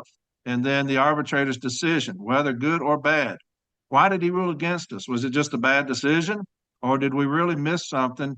And that will help us as well. But it's invaluable to learn. I had boxes and boxes of B team decisions and boxes of arbitration decisions. And I read those things religiously. That's good stuff. Yeah. Yeah, I used to be up, Corey, on my leadership application for Leadership Academy. One of the things I wrote is up till 2 a.m. reading arbitration decisions because Yeah. I love doing that. You learn Yeah. so much from those decisions. Yeah. And we need access to that. And you know what else we need is we need the dogs of war, brother. Let's talk about the Yeah. dogs of war. Yeah. So, we've talked about this, you and I, Corey and James, and we're going to be sending teams into offices around the country for a variety of things, but number one on that list, and it's not a list, it's a pyramid, because the top of the pyramid, the most important thing is the disrespect and harassment of our letter carriers. And I think everything flows from that. Once you have carriers being respected on the workroom floor, you're not going to have this nonsense discipline. You're not going to have these things happening out there, with the TV monitors, because they're going to understand. And once we start involving district managers in our grievances, once we start going into places, they're going to start self-managing themselves, brother. They're going Yeah. to say, "Oh shit, that office just had some." I just said a four-letter word. They're going to have people Sorry. come in. They're going to have people come in, and they're going to say, that last office just had a team come in there. What did they do wrong? We better not do that to our carriers. That's where we need to be. Yeah. We need to be at the place where management is afraid of the NALC, because they should be. We should be a strong union. There shouldn't be any Yeah. of this. We shouldn't be putting out fires once the building's on fire. We should be putting out fires the minute we see somebody with a match. There's no Yeah. reason for us to wait for this to happen. What's happened to our Yeah. carriers? Yeah. Well, James Henry, when we were talking, he said there's two things, was really bunch, but two things we're going to address immediately. Education. Education is going to be at a premium here. We're going to make sure that the workroom floor is educated. How are we going to do that? And I said it a million times. You're the one tasked with that, with Appreciate it. educating the workroom floor. Every level. He said the toxic working environment. We came up with dogs of war because it sounded good, sounded tough. It does. But it's those teams that are going to be trained unlike anyone has ever been trained at this union. It's the Delta Force of JSOV, and they're going to go into the worst of the worst places. They're going to answer to no one but us. They're going to come straight from national. They're going to, there's not going to be any influence whatsoever from anybody, and they are going to be the consequence of what management has been doing. When I talk about the consequence, and I used the story about those guards those inmates a long time ago. When you have those managers that decided that, hey, they take great delight in causing my brothers and sisters harm, whether it's mental or physical, and they have a history of that, we're going to set the dogs on them, and we're going to get results. Another thing that you and I talked about is that we're going to have a database. Any violation of 115.4 on a supervisor manager, that name and that resolution will go into a database. Mina's already said he can get that up and running day one. And so it will go into a database. That way, if they try to hide somebody, you always talk about, Paul, how they put them in witness protection programs. It's my line. You use my line. Exactly. I, Yeah, I witness won't say, protection program. I take it back in. I didn't say that. So Yeah. you can use it. No, that's okay. No, you're right though. They put them in a witness protection program. That's what they do to a bad supervisor. They give them a promotion and they move them along. And we Yeah. have to follow them. What they've done needs to follow them wherever they go. Yeah. 100%. Here's what I'm going to hold them to, Paul, when we talk about the dogs of war. When you look at the joint statement on the violence behavior in the workplace, this is what it says: the United States Postal Service as an institution and all of us who serve that institution must firmly and unequivocally commit to do everything within our power. There'll be no tolerance of. All right. Then you go to section 66524 of the ELM. The Postal Service is committed. There's another time that it says committed. There must be no tolerance of. So you've got the JSOV, you got the ELM talking about there'll be a commitment from them to us that there'll be no tolerance. You got the Postal Service policy on workplace harassment. The United States Postal Service is committed to providing a work environment free of harassment. Goes on, the Postal Service is committed in providing its employees safe, productive, and inclusive workplace. I pulled 2 district zero tolerance policies off of online. The Rio Grande District is committed to fostering a positive and safe working environment. Here's another one, another district zero tolerance policy. We are committed in the effort to, so we're going to hold them to that commitment. If you're going to tell me that you're committed, we're going to hold you to that commitment. And these teams are going to go on and make sure that you're being held to that commitment. And that's what's going to happen. We're And going to Corey, have these teams that are and going to go in. that's going Huh? to happen on day one, Corey. And so Yes. Yep. I want the listeners to know that this isn't something that we're going to start researching on day one. Right now, we've got just under 80 people in a group that are working on training for this. We're working on plans. We're working on hotspots around the country. Day one is going to be a team January 1st or 2nd standing in front of a supervisor, and we're going to be talking to them, and they're not going to like what they have to hear. Yeah. Yeah. We'll bring them up, train them. However many teams we need, that's how many it's going to. That's how many we're going to have. I know that I announced the Dogs of War, and in 2 days I had to quit announcing it. I think we had over 160 sign up in the first day and a half. And I just sent you some more information on others that have reached out before we started this thing, wanting to be in the Dogs of War. Yeah, and we're not done. We're not done asking for people's help either. So that's going to Yeah, continue. yeah. But it's going to be handled. It's a priority to James, so it's going to be a priority to me, and it's going to be a priority to you. That the toxic working environment is handled. We are failing miserably in protecting our brothers and sisters on the workroom floor that are being harassed daily by these assholes that come in, that wake up and they strive, they enjoy. You know what I'm talking about. They target us. Uh, all these things that they're doing. You're talking about the loss of money. They're going broke. It's going to escalate that behavior. I've already seen it when people send me stuff. And so when we get in there, the consequences are coming. I want to tell you a little story, Corey.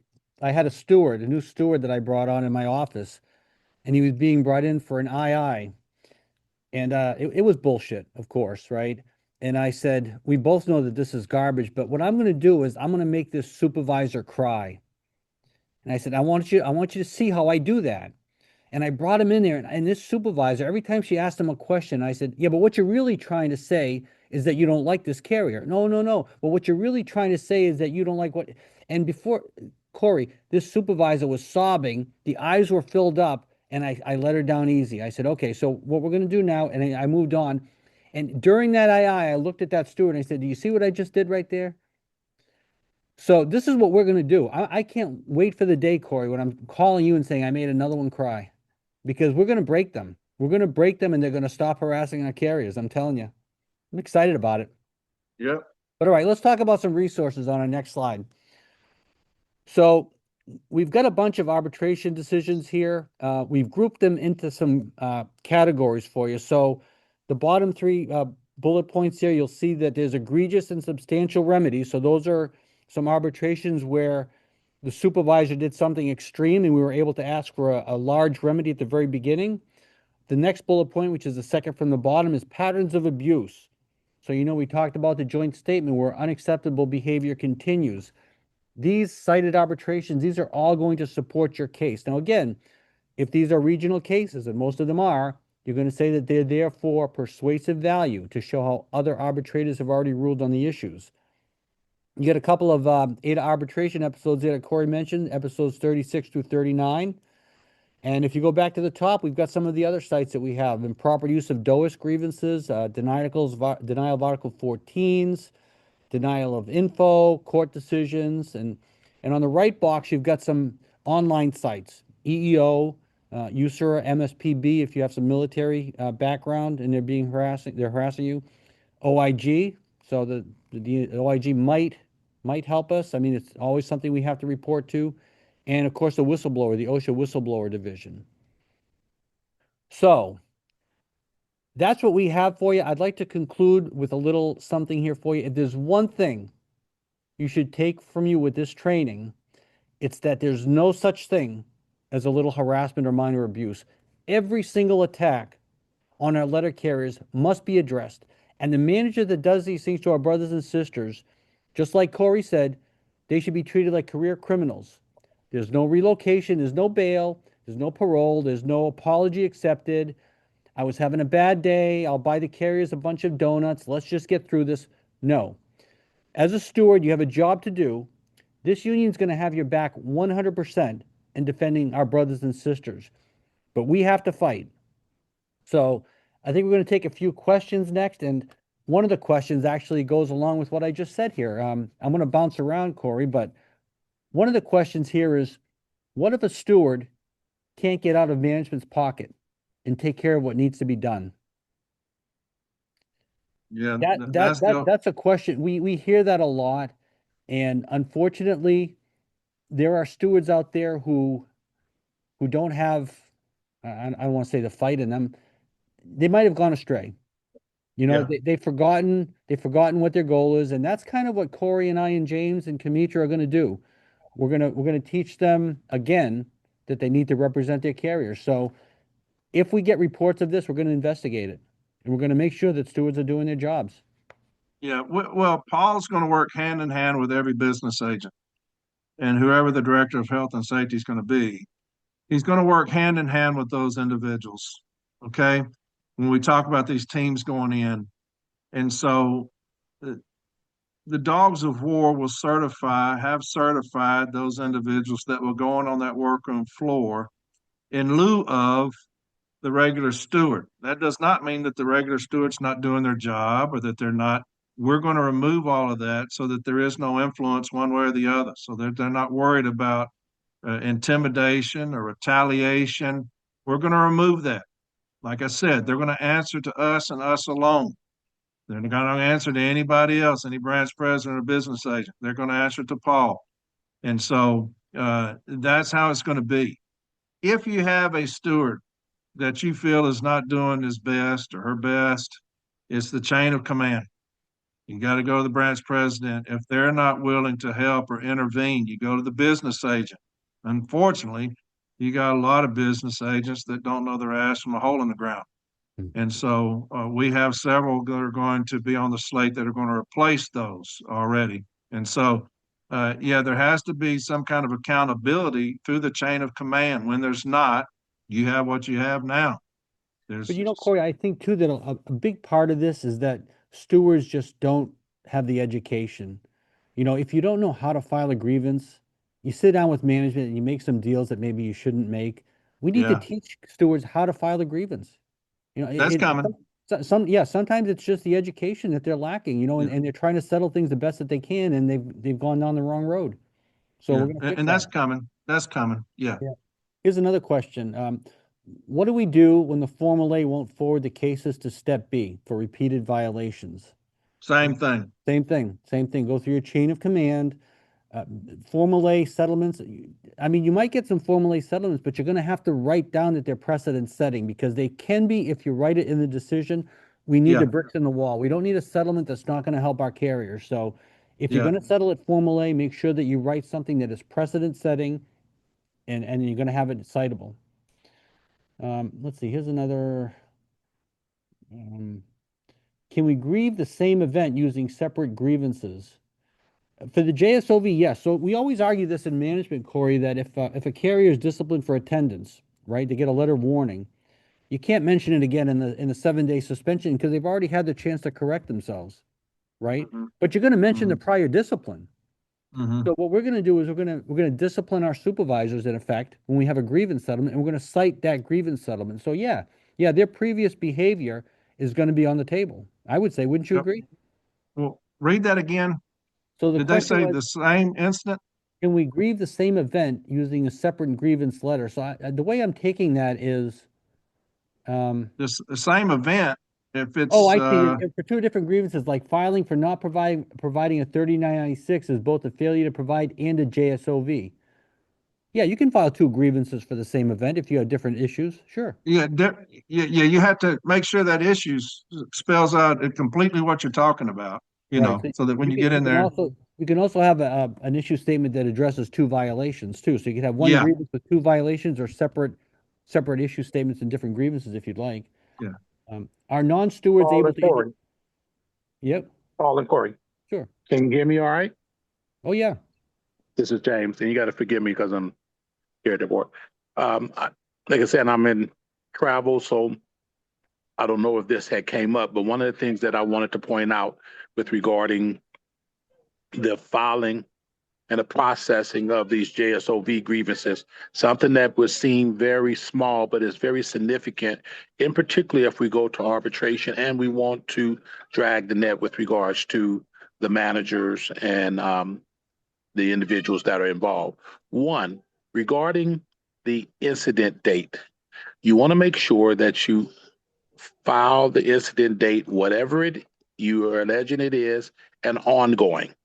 If that is not ongoing in there, you're going to be restricted to just that one date. And if they can establish that something did not occur on that day, because you filed it within the 14 days, a lot of times that my experience has been that a union representative will say, well, I filed it within 14 days, and they think that that covers the period for them to be successful with an incident date. You have to cite a date that some alleged behavior occurred, excuse me, and secondly, and make it ongoing so you can be able to cover that period and going back as well and going forward if additional information, additional behavior occurs prior to the grievance being processed all the way through. Secondly, this is important as well. Make sure that you file it as a class action because we're protesting the conduct of the employer, actually, the agent of the employer. If you only file it because other people are affected, if you only file it, say, for letter carrier Boulanger, you're only going to be able to include information that occurred regarding to Boulanger. You file it as a class action, you're able to include and get witnesses from other prior grievances that may not have heard right then and there, but being able to show that pattern of conduct that's not necessarily just restricted to that specific carrier. That this is a wide-ranging pattern of conduct. So filing it as a class action, my advice is don't just file it because Paul Boulanger comes to you and say, I'm filing a JSOV grievance on behalf of Paul Boulanger. File it as a class action and then cite Paul Boulanger. Similarly, the same thing when it comes to the issue statements. I remember hearing something briefly about the issue statements in there, and it just an extra advice as well is that when you're citing that, a lot of times it would behoove us to state, did the employer, through the actions of whoever that supervisor is, because now you are including those that are responsible for holding that individual accountable. Because that person that acted out is just the agent, but you want to make sure that the employer is held accountable as well, because Very good point. that's what makes happen. Because what we understand here through experience is that people do or don't do things for one or two reasons, either because they don't know or they don't care. You want to make sure that the people that's higher up are aware of this behavior, and you loop them in by including in your issue statement, did the employer, through the actions of whoever that supervisor is, or that manager is, or that postmaster, whatever the case may be.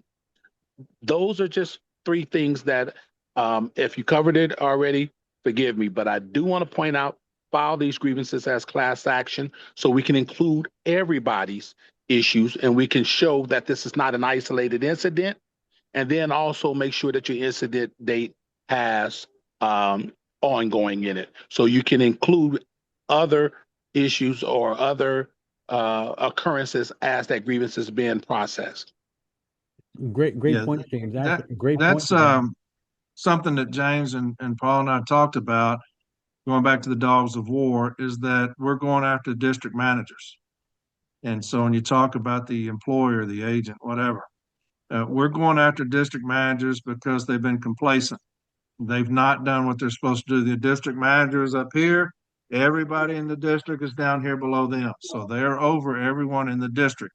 So we're going to go after district managers with the dogs of war because, like I've always said, you can have an informal settlement. Management doesn't have to abide by it. We see it all the time. a Formal A, DRT, arbitration award. Management doesn't have to abide by it. We just keep filing. What you do is you become that inconvenience when you talk about Absolutely. the employer. You inconvenience them enough to where they want to get invested in their subordinates. And that's Yeah. because you say, hey, Paul sends an email to a district manager, say, we got this manager so and so. Just letting you know that the team's going in there. If there's anything that you have done to kind of suppress this toxic manager, let us know, because now they're on the record. They can be brought into arbitration. They do not want to come into arbitration and answer to some advocate for the NELC who's going to go put his uniform on the next day. They hate that shit. And so that's what we want. We want to be the inconvenience. And so when you have that issue, you target them. You got the supervisor, then you have those above him. And that's what James is talking about. You go after And what do those I call above them. and what do I call that, Corey? Often you hear me about using the term drag the net. That's Yes. what you want to do. You I want to love drag that. the net. You want to ensnare them all, because you Yeah. can't make management do anything, but you can certainly make them want to do the right thing Yeah. by self-preservation. And Yeah. that's what you do. And here's a little tactic for those of you that say, well, how can I make sure that everyone is involved? One, that's one method, as Corey stated, about sending out communications to the higher ups.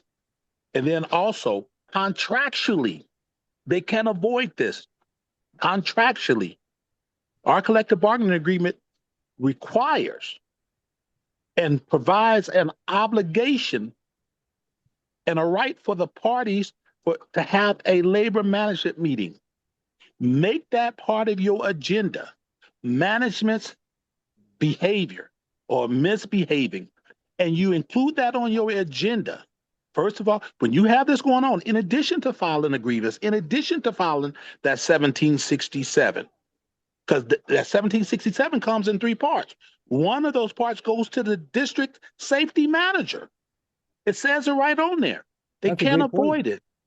That it goes right to the district safety manager, and then management supposed to respond or have an obligation per Section 8 of the M by end of that employee's tour to respond. That means the supervisor and the approving official, which is usually the installation head. So now you're dragging the net. But in addition to, like I said, in addition to that grievance, request a labor management meeting. Take meticulous minutes. Both parties, the installation head and the district, the installation head and the union president, usually are the ones that sign off on those minutes, saying we agree this is what was discussed, and these are the agreements that we came to. Place that into your grievance as well, because now you have made others involved and aware as well. I agree, 100%, James. Yeah. Very good point. And one of the things that we used to do, and I have not seen it as of late, Paul and James, is on the DRT decisions, B team decisions, on the very last page, you had who it was all sent to. You would send it to the Formal A, you'd send it to this person, you'd send it to the district manager, this decision. And so I used to use that against them when they'd come in, I've never heard of this. And I'd say, well, hang on, let's go to the last page of this decision on page 299.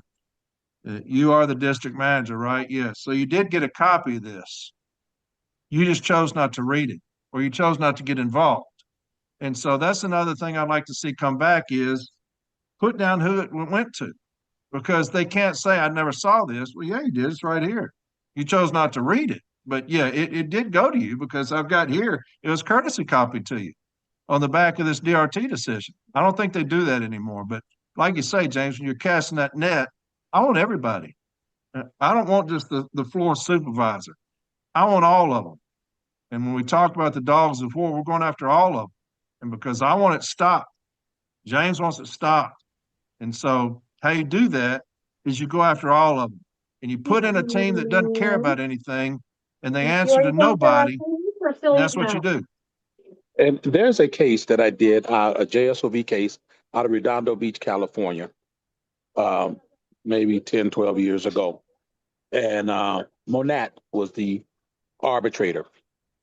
And he gave some good language. And it's right on point to what Corey is speaking of. And somebody can look it up and make it available for you as well. He said in that award, because management was arguing, I did not know. And he said, but you should have known. Yes. Not claiming here that you don't know is inexcusable. Ignorance of the law is no excuse for the law. Yeah. He said, they should have known. Yes. And so this is the kind of stuff that we have to make sure that we do and make sure that we hold them accountable. The ones that are responsible for holding the lower ones accountable, we need to hold them accountable. And we need to make arguments in the grievance file that through the employer through the actions of whatever supervisors and the inaction of whoever the higher ups are. Yeah. Yeah. And that's the perfect example we're talking about, James, when Paul sends them that initial email, we're going in to this station, to this manager. You cannot tell me you didn't know. Like you're saying, James, well, you should have known because we sent you this email. Or you should have known because you got these B team decisions. You should have known because you're the district manager. The thing about district managers is they want numbers. When you talk about the JSOV saying, talking about the numbers, it's not the excuse for the abuse of anyone, making the numbers.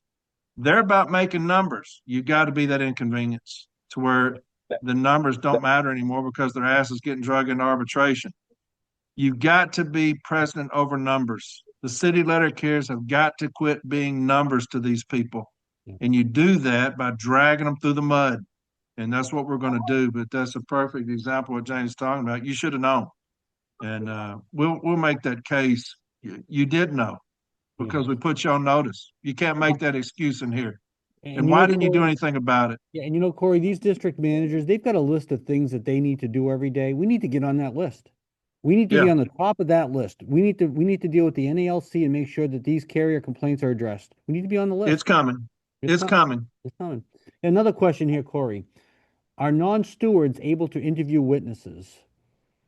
So contractually, no. Article 17 and 31 only give steward rights to stewards. So I suppose if you're a carrier on the workroom floor and you've heard that some carriers are being harassed, you can talk to them and you can see if they'd be willing to write statements. But before we get anything official, you should get a steward involved to get those statements from the carriers. Well, we can file our own grievance under 15. I do have that one decision, I've not seen any more, that says a non-steward can request information for their grievance. Now, if you're going to do a class action grievance, I do not think that would be very successful, being as you're not a certified steward. Right. But grieving for yourself, now, if you're getting statements for a grievance for yourself, you can take a shot. Like I said, I got that one site that talks where the arbitrator says you can request information if you're filing a grievance for yourself. So that's tough though, because you're already going to get a statement from yourself. You don't have to ask yourself for a statement, so you're kind of shot down right there. But yeah, it's always better to get a steward involved or call your regional office, make sure you're covered, because you don't want a grievance thrown out based on representation. Yeah. How about this? Publications can't be grieved, but can they be cited in a grievance? Can publications be grieved? Well, you got the Postal Service Policy on Workplace Harassment that has incorporated in that publication 552. Right. But any kind of handbook, manual provision, I'm going to cite under Article 19. EL handbooks, I cite those. When you talk about Supervisor's Guide to Handling Grievances.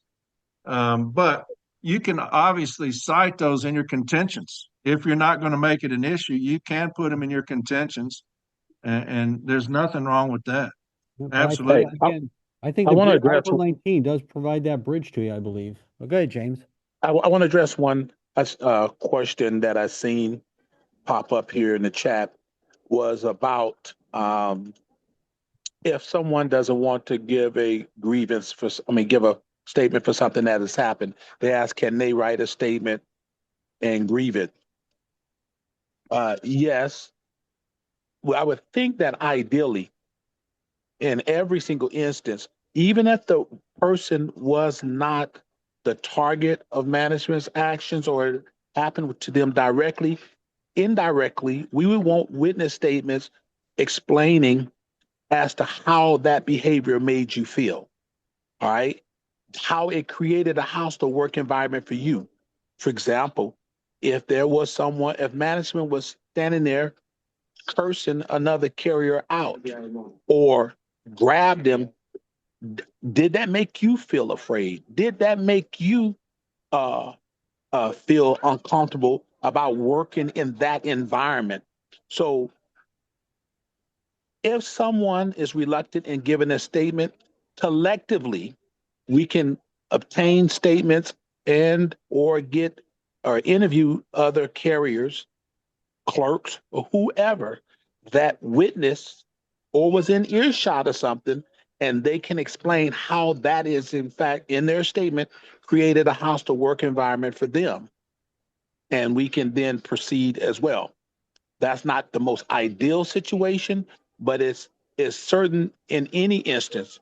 If management wants to act like they just just got no kind of act right at all, we're not going to give them a pass. We're not giving them a pass. You know, we're going to address the issue. So, but ideally, you want it to be with everybody, and particularly with the individual or individuals that were directly affected. But we still need that second line of defense with those that are impacted in a adverse way by being made to feel uncomfortable or feeling like their safety is in jeopardy. Yeah, when you get James saying that management has no act right, that's as close as you're going to get to him cursing as there is.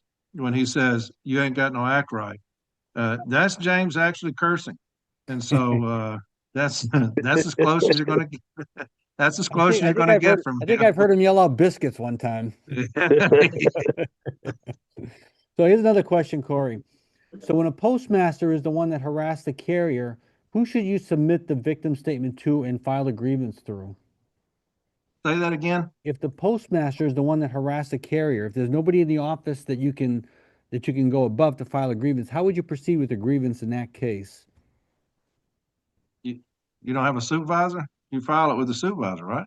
Yeah, They're I saying mean, that, even if the postmaster is the one who harassed you, you file it with the supervisor, and they yeah, have to move it up. It'll go to labor, it goes wherever it wants to, but you file with yeah, your immediate supervisor. yeah. I mean, obviously, Article 15 is clear in that. You know, you got to file it within 14 days of that immediate supervisor. And so if it's him, it's just him. He's going to deny it. But yeah, I mean, that's who you file it with. And then if he's going to be the formal A for it, then just appeal it to him and then, meet with him again. And Yeah. that will look even better in arbitration because, this individual was, his own jury and executioner. And to me, that's a great for us when we go to arbitration because he's not going to rule against himself. And there are a bunch of regional cases that support that too, brother. Another question, someone's asking, a couple of questions have come up. Can we get a grievance starter for something like this? So these slides kind of almost provide a grievance starter, don't they? I would say, I mean, we've got the issue statement here, we've got a remedy here. We could glue something together for our brothers and sisters, I think, and get a grievance starter together. Yeah, and also you talked about those episodes on the JSOV on from 8 arbitration, 60 to 63. I can't remember what you said, but that does have a case file in there that will have the issue statement, how they did the issue statement, the contractual language. You can copy that. Just make sure that you amend it, that you don't leave things in there from Nashville, and you can use that. All the contractual language is already printed off. Contention's already there, how it applies. But yeah, we should be able to, and that's one of the things that when we take over, Paul's going to be over is these grievance starters. Oh, don't get me When you started on that, brother. They are so, whatever, we don't have grievance starters for half the things that are affecting our carriers right now on the workroom floor. It's, well, that's where you come into play, Paul, and that's why we love you so much. But yeah, those like 1 hour office time, whiteboards, all these things. Instantly, we'll have something to put out on the floor, even if it's not happening at your station, so that you're educated and you're ready to go for that. But yes, JSOV, all the contractual stationary language and events, stuff. all that stuff that hasn't been addressed, we're going to be addressing. Yeah, So, I think that's pretty much all the questions I see, unless there are some in the chat. I know Badmouth had a question, had his hand raised. Is he still here? I did see something he posted where, when we go in it's going to be like I'm your Huckleberry now. Just But like I just saw he like had his Tombstone. hand raised though. Is he still on? I don't. Yeah, I'm here. I think brother Henry more or less covered it. I was bringing up grieving, making statements and filing grievances on your brother and sister's family's behalf. I know we down here in Fort Worth, it took over a year of little petty grievances, JSOV grievances against a dog shit manager. And what ended up happening was I ended up starting to grieve on the other CCA's behalf and writing statements on the other CCA's behalf, basically saying like, "Hey, the way this manager talks to my friend over here is making it really hard for me to focus on my case. It's making me, you guys already went over the whole thing where you want specifics, but you also want to talk about how it makes you feel in a statement. But Yeah. because we had CCAs who were getting run roughshod by this monster, they were too scared to write shit. So I started writing shit on their behalf, and that gave them kind of the gumption moving along to start writing statements too. And it was actually the CCAs in that station and their statements that got my steward at the time gave him enough ammunition to remove that fucking bastard. Not the carriers who complained every day but wouldn't file a grievance, but the CCAs rose up as one and got rid of her. So I just wanted and I was filing 1767s when I saw that they were having our CCAs drive their personal vehicles out because hey, that's a safety issue, right? Like what does their personal insurance cover their vehicles and shit, right? So if you're in an office and people aren't trying to like write shit, find that one person who will be your huckleberry in there and write shit on everyone else's behalf. Because Yeah, we can, with creative thinking, we can make this shit safety issues. And we can also make this shit, if they're bullying this person over here, that makes my day worse. So I'm going to file that grievance, right? So rise as one and fucking cut their legs out from underneath them. Love you guys. Yeah, and you bring up a good point too, Badmouth, that we're looking at contractual violations, right? So if I see Corey Walton or Badmouth Moores being harassed, I can file because of what I saw. I can file that the contract was violated by the way he talked to you, even if the carrier doesn't want to say a thing. If they're too afraid to speak up and I saw it happen, I can file that grievance. It doesn't have to be just how I feel. It can be on what that supervisor did to that carrier who's too afraid. And once that carrier gets brought in, they might actually write a statement at that point, knowing that somebody else has their back. So you're right. If you see a carrier who's too afraid and you're the one that can stand up for them, you do it. Absolutely. Yeah. Yeah, you know that I've seen Paul, I've seen Badmouth on probably 50 Zooms. He's never sitting down. He's Yeah, always that walking around. guy's full of energy, man. He is full of energy. He's always walking around in circles. I lose weight by watching him on Zoom because he's always walking around. The man is full of passion, though. I'll give you that. One of the things that we can do, they do hold some weight, are the surveys. If people are so scared that when we send teams in, we'll have a survey, we'll bring them in maybe 5 at a time and do surveys. Those carry some weight if they're signed. When you have a station that is so terrified that they don't want to write a statement, but they may do a survey. And so those are other options for us. Like I said, I'd much rather have a good written statement, signed, dated. But surveys, we've done that before, where you have a survey. JB has got a very good one on toxic working environment, where it talks about, list out the things. And curious sometimes when it's not as intimidating as just writing a statement on my manager, what he said. It's just, filling out this survey for us. Everybody's doing it, so they don't feel alone. But those are some of the things we can do. Like I said, they carry some weight in arbitration. Yeah.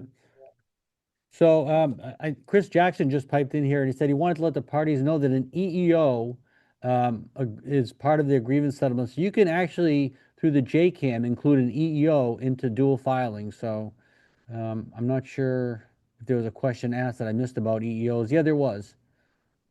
Yeah, what significance is there of checking an EEO box on an 8190? So if the harassment does include some kind of an EEO, like sexual harassment or gender harassment, check that box off. That's a good point because you can also do a dual filing. Very good point. Yeah, and it shows that I know JB's dealing with one right now, out at one of his stations, that we're doing everything humanly possible to get this manager under control. We're using every resource available to us to do that. When we talk about IMIP, EEO, all these different avenues, we're doing everything humanly possible, police reports, to get this matter under control. The only ones who are fighting for the letter carrier is our union. Management's refusing to intervene. So we're having to go through all these different things to try to get help. And that's like James keeps talking about, casting that wide net. Yeah, and that's a hell of a closing statement for an arbitration, isn't it, Corey? If you were in front of an Yeah. arbitrator, listen, the police have tried, the district manager's tried, EEO has tried, the stewards have tried, the branch president's tried, his own postmaster's tried. We're here because you're the last stop. Yeah. Nobody's been able to Well, stop this man. informal settlements, they say they're not precedent setting, but it shows both parties have attempted to curb this behavior. Formal settlements, both parties have attempted to curb this behavior. DRT, both parties have attempted to curb this behavior. The ultimate ruler, an arbitrator, has attempted. District managers, IMIP, all these people come in. This person is not listening. They're just not listening. They're not leading. They've got 50 training classes on all these DRT decisions that they've gone to. Nothing is helping. The only thing that's going to help, Mr. Arbitrator, is you. You are all we have. And so we want them removed from supervising city letter carriers. They're not listening to anybody, but they'll listen to that. Once they're removed from supervising city letter carriers, it's somebody else's burden. So yeah, that's right.